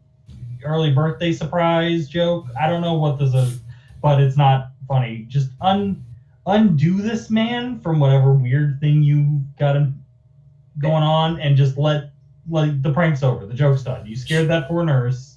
Billy lightly nudges Mel to have her melt the ice. Oh, yeah, I understand this is a lot to process. She'll melt the ice very subtly. Yeah, the ice probably melts a little bit faster. I would think that it had already started melting if she had allowed. But yeah, it fully melts. I guess if he's still like chained up and stuff, you guys have to undo that. But if that was the only real thing holding him still at that point, then yeah, he's now free. He's gonna spring up, which terrifies everybody. The guards are all in different states of like reaching for their non-existent gun. One of them draws like a flashlight. The doctors are both like all the doctors are just staring in different states of, oh wow, that's crazy, and I don't know what I'm looking at, and stuff like that. They're all just very confused.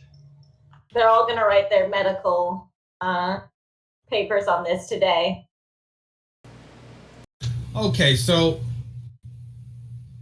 it was a couple flights of stairs that my friend had fallen down. It was a lot of flights.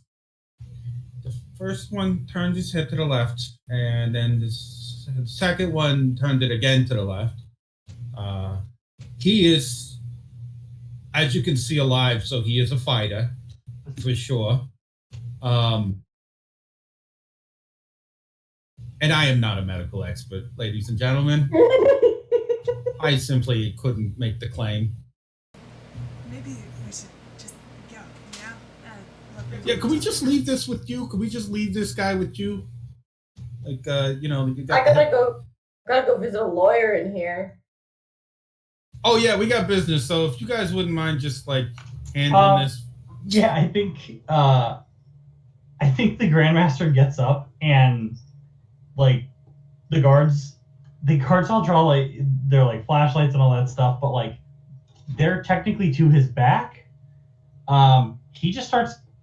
He very clumsily starts to try and walk like effectively backwards so that he can see where he's going. And tries to leave. He just tries to leave. It's very clumsy at first because he's trying to get used to seeing forward but having to walk backwards. Like the whole process of doing everything backwards now is very foreign, but I guess he'll have to get used to it, huh? So he does that and like falls, and like the doctors are like trying to help him up, and it's especially bad too because he does go to try and catch himself on broken fingers and like hands. Oh. They're trying to like check him out, and like he's trying to swing on them, and he's like the guards are now trying to get involved, and like he's swinging on that. It's turning into a brawl. If you guys want to fuck off, you can. That as Van's leaving, he's just gonna say, I think that guy's gonna need to be forcibly held, and then probably transferred somewhere else. Clearly, he's not well. Clearly, whatever happened to him? The frostbite? I don't know. Why are you asking? Just like slowly fading away. Yeah, you do see like one of the doctors is like, Jesus Christ, what happened to his hands? What are these? Like, hey, get back! You got to get back here! Like one of the guards like trying to both hold the Grandmaster like down so that they can try and like sedate him or just hold him in place. That's not working, but he also can't really make a run for you. But he does call it in, and he's having a very tough time trying to explain what he sees. To smash. Yeah, he's trying to tell like what other few security guards are in this hospital. Like, be on the lookout for these 4 weirdos. They brought in a backwards man, and then of course you get the fuck do you mean a backwards man? A backwards man. And then it's like, don't worry about it. And it's like, no, we're coming down. I want to see this backwards man. You can't. So I would say you have a little bit of time, but they do know you're in the building, and they are very confused and want to know what the fuck is going on. Yeah, let's head to the lawyer's room, and Billy will hand out hairspray to Everett for disguises. Yeah, Melina is definitely using that spray aggressively. Okay, what color is your hair now? Or no, it's hairspray, not hair dye. Sorry. I mean, it still colors your hair. Even There's better. colored hairspray, yeah. I don't know, green, whatever color she had. I was gonna say, give me a random color. Whatever green I said, I guess. You're full Rohaning it. Yes.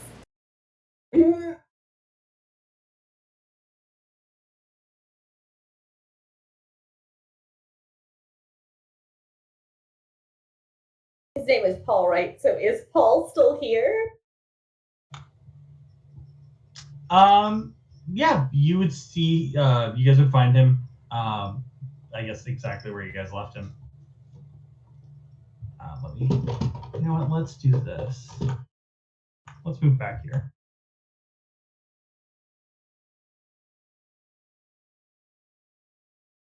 Let me pull out Paul. Where's Paul?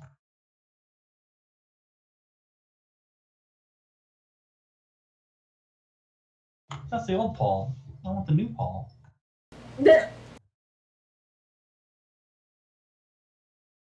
Slightly fancier Paul. Oh, geez. Much bigger Paul. I mean, technically, yes. He's meteor Paul.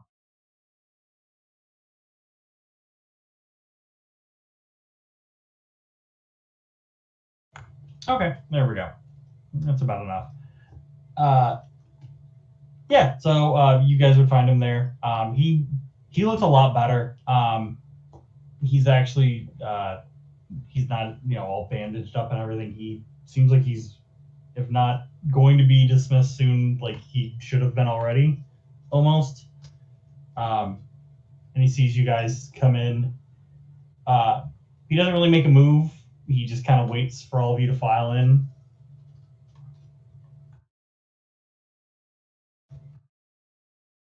Oh, hey, you're conscious. Hey, yeah, great. What do I owe this pleasure? You're not dead, so congrats, everybody. Yeah, we're alive. Yeah. You know the Grand Master, right? The who? Yeah, you don't know him. Well, Wait. He kind of like waves his hands. He goes, talk about Sadler. yeah, Sadler. You do know him. Great. Yeah. How do I say this? Did you kill him? No. I no. Okay, then I don't give a shit. That you Okay. can't All right. really tell me about murder. I mean, I'm not. Well, I guess shit. I guess I would be representing you, but No. He's not dead. He's not dead. He's very much alive, actually. For now. Why? What is happening? I'm not gonna ask. Do not tell me. Do I'm not just tell. saying, Look, his quality of I was life gonna say, he points is to you, not going to Bernadette. be up to snuff. He I think immediately you points to should you, be Bernadette. put and just down. goes, I don't need to hear this. If you're gonna talk about murdering somebody, get the fuck out. I don't need to Oh hear well, it. it's not. I'm not It's going to not jail. murder. I'm not gonna be an accomplice. Look, It's putting them down. look. Nobody's getting murdered. He's alive in his way. He is fine and responsive, and he can blink both eyes, and it, You're using now. You are using a lot of words to describe something you shouldn't. So I feel like all of what you said is somehow wrong or fucked up. But I'm not gonna. But you know what? He's not a client of mine. I don't care. Stop talking about him. I don't. What do you people want? I assume it's something to do with him because you're here, but I don't want any of it. Okay? well, here's the thing. It seems like we're gonna have to deal with the mafia. No. That's insane. You're insane. You're 4 people, stands or not. No, they're the mafia. Okay, hear me out on this before you say that. Maybe you're right that we couldn't wipe them out or nothing. We're not trying to. I don't think we're trying to do Wrong that. phrasing. Don't like it. Wait. I'm not killing anybody. Like I said, it's just a matter of we probably need to have a discussion with some people from the 5 families. You say that and he laughs. Just straight up laughs. You, no offense. I mean, maybe your name has some throw, but what, do you want to tell him that this 4-person gang wants to have a sit down with the 5 families? Why?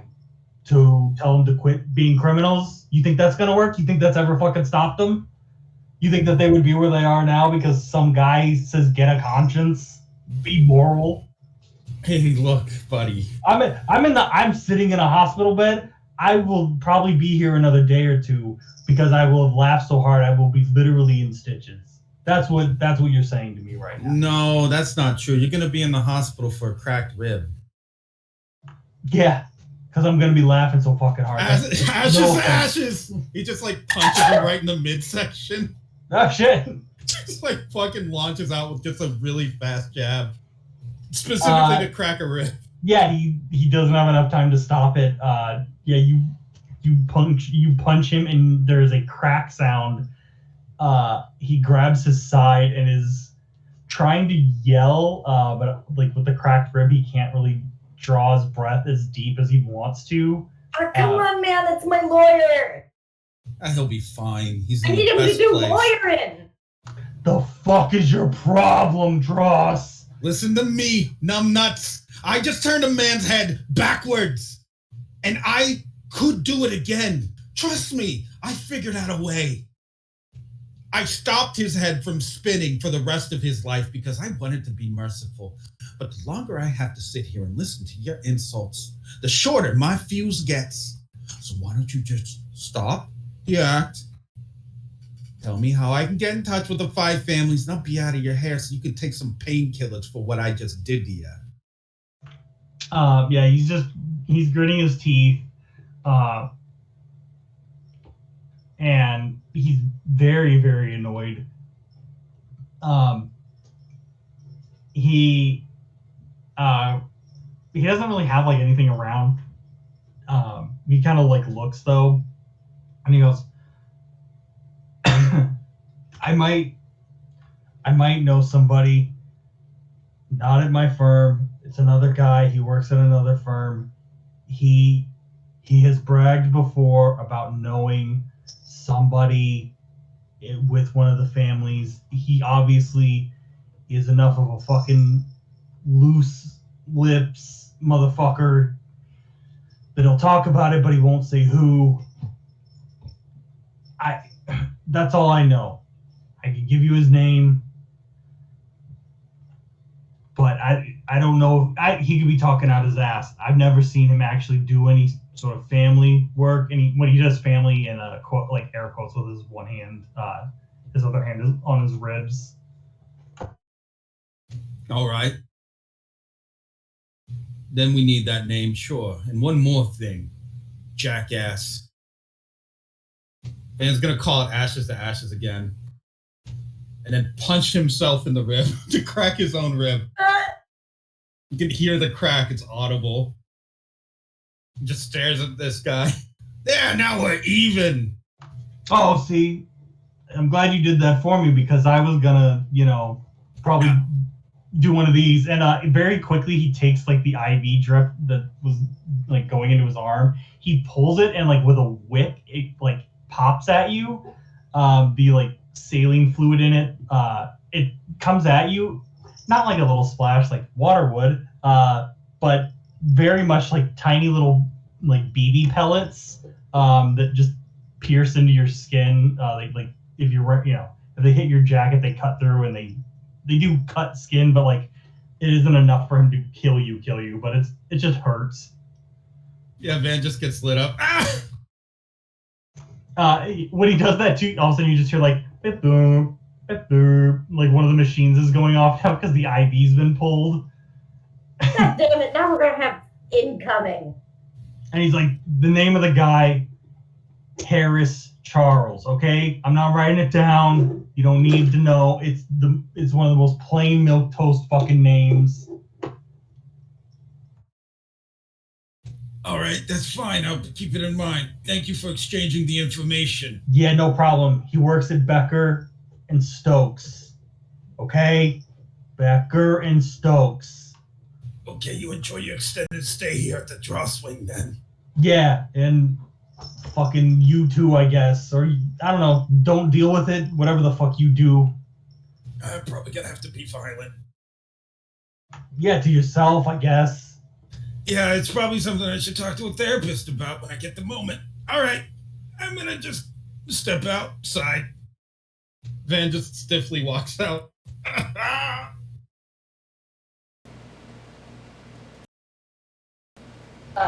Yeah, you leave. I guess very quickly.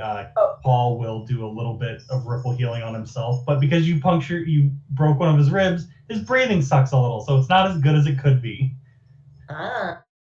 Before we entirely leave, Billy does reach over pulls a pen out of her bag and writes on the back of his hand the address to the Bushwick address, and says, "You gotta go talk to Gramps. Don't tell him about all the fighting." Sure. I'll just put that on my list of things I gotta do when I get out of here. No problem. And he, with the hand that he's not using to hold his rib, he gives you a shitty thumbs up. You taking my case or not? Yeah, the deal was the deal. I'll talk to your grandpa or whoever the fuck Gramps is. Yeah, you'll find him. Yeah. Okay. Well, I can't heal myself with the doctors around because then they start asking questions. But I also do want to get rid of this rib pain. Yeah, she'll dodge for it. Yeah, they're probably looking for us anyway. What with the backwards head man? Yeah, I didn't hear any of that. The last thing you hear him like yell. Can I leave? Really? Yeah.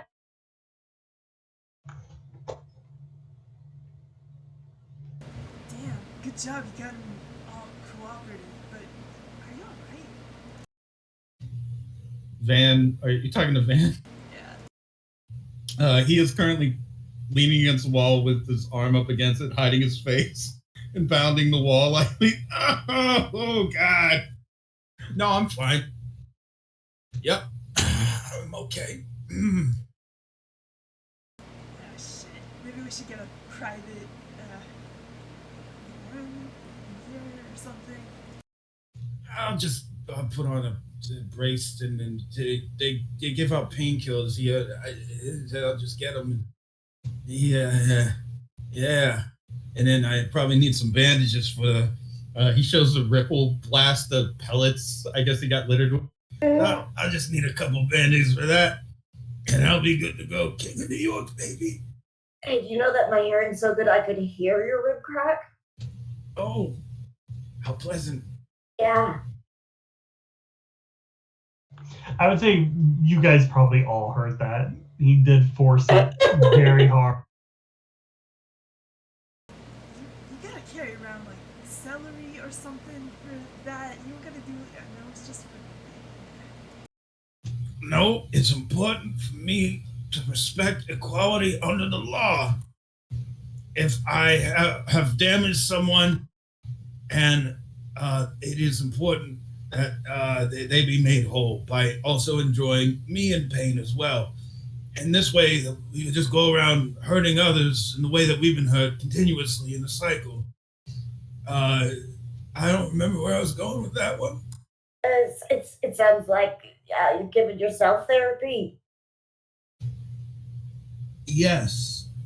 So I don't need to go to the therapist No, anymore. Thank you. I think you still need to go to the therapist. You said it yourself. I'm going to take your word for it.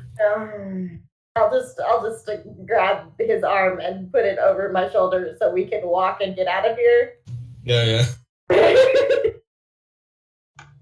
Yeah, you guys can slowly make your way out through another exit because you can't go the way you came because there's definitely still fighting a weird backwards man. He's not happy. Yeah, he's not happy about having to. The Grandmaster's not happy about any of this, and everyone else is very unhappy seeing him unhappy. Good guy, by the way. You good guy.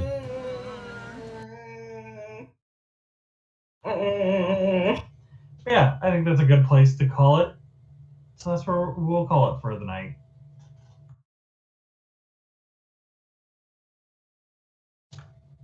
And hopefully it will load because I did the preload.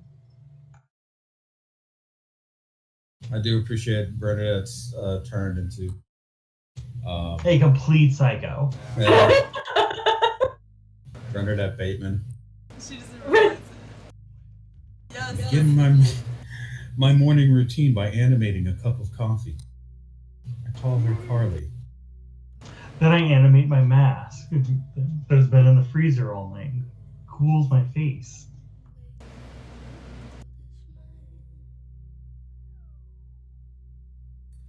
Is it doing like the 98% thing? Yeah, Ugh. it'd be like I think I need to redo the background and save it as a smaller file so it doesn't do that.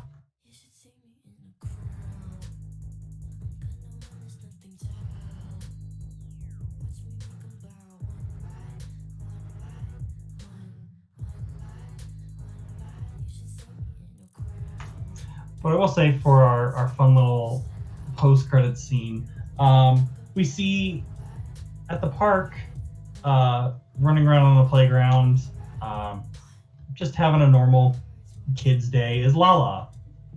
And Rockwell's just watching her. That's it. They're just having a nice just a pleasant time. They don't know the horror. They don't know the horrors of what has been happening. It's all rated G and shit over there. Yep. Is Whiskers in the background somehow? But old Whiskers. Yeah. Whiskers hasn't been in a session in I feel like it's literal months. I was like, hey, we should No. give Whiskers pizza, but no. Nobody wanted to give it. When you're the one I who like the idea of Van just taking a whole slice of pizza and just stuffing it into his pocket and never saying a word about it. just the greasiest pocket full of Yeah. greasiest, happiest grass. No, if anything, he treats it like a pocket square.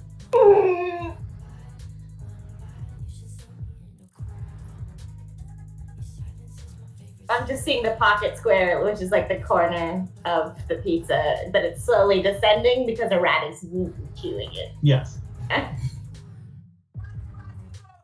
All right, now we just have to maim the other two members on the way out. The really Yeah. nice guys who don't deserve it. You also have to get her out of the suit. You figured out how to get your sister back. Yeah, that can be next session. Yeah, that can be a fun next session thing. Mhm. A lot happens We do. there. Wait. Oh, cool. Yeah, we kind of horrified a lot of people. Yeah. Which I guess that's As if we were bizarre or something. yeah. Truly a bizarre adventure we're on. A strange quest. Strange quest. a funky fantasy. Yeah. A funky forest. Really, what this is turning out more like sometimes.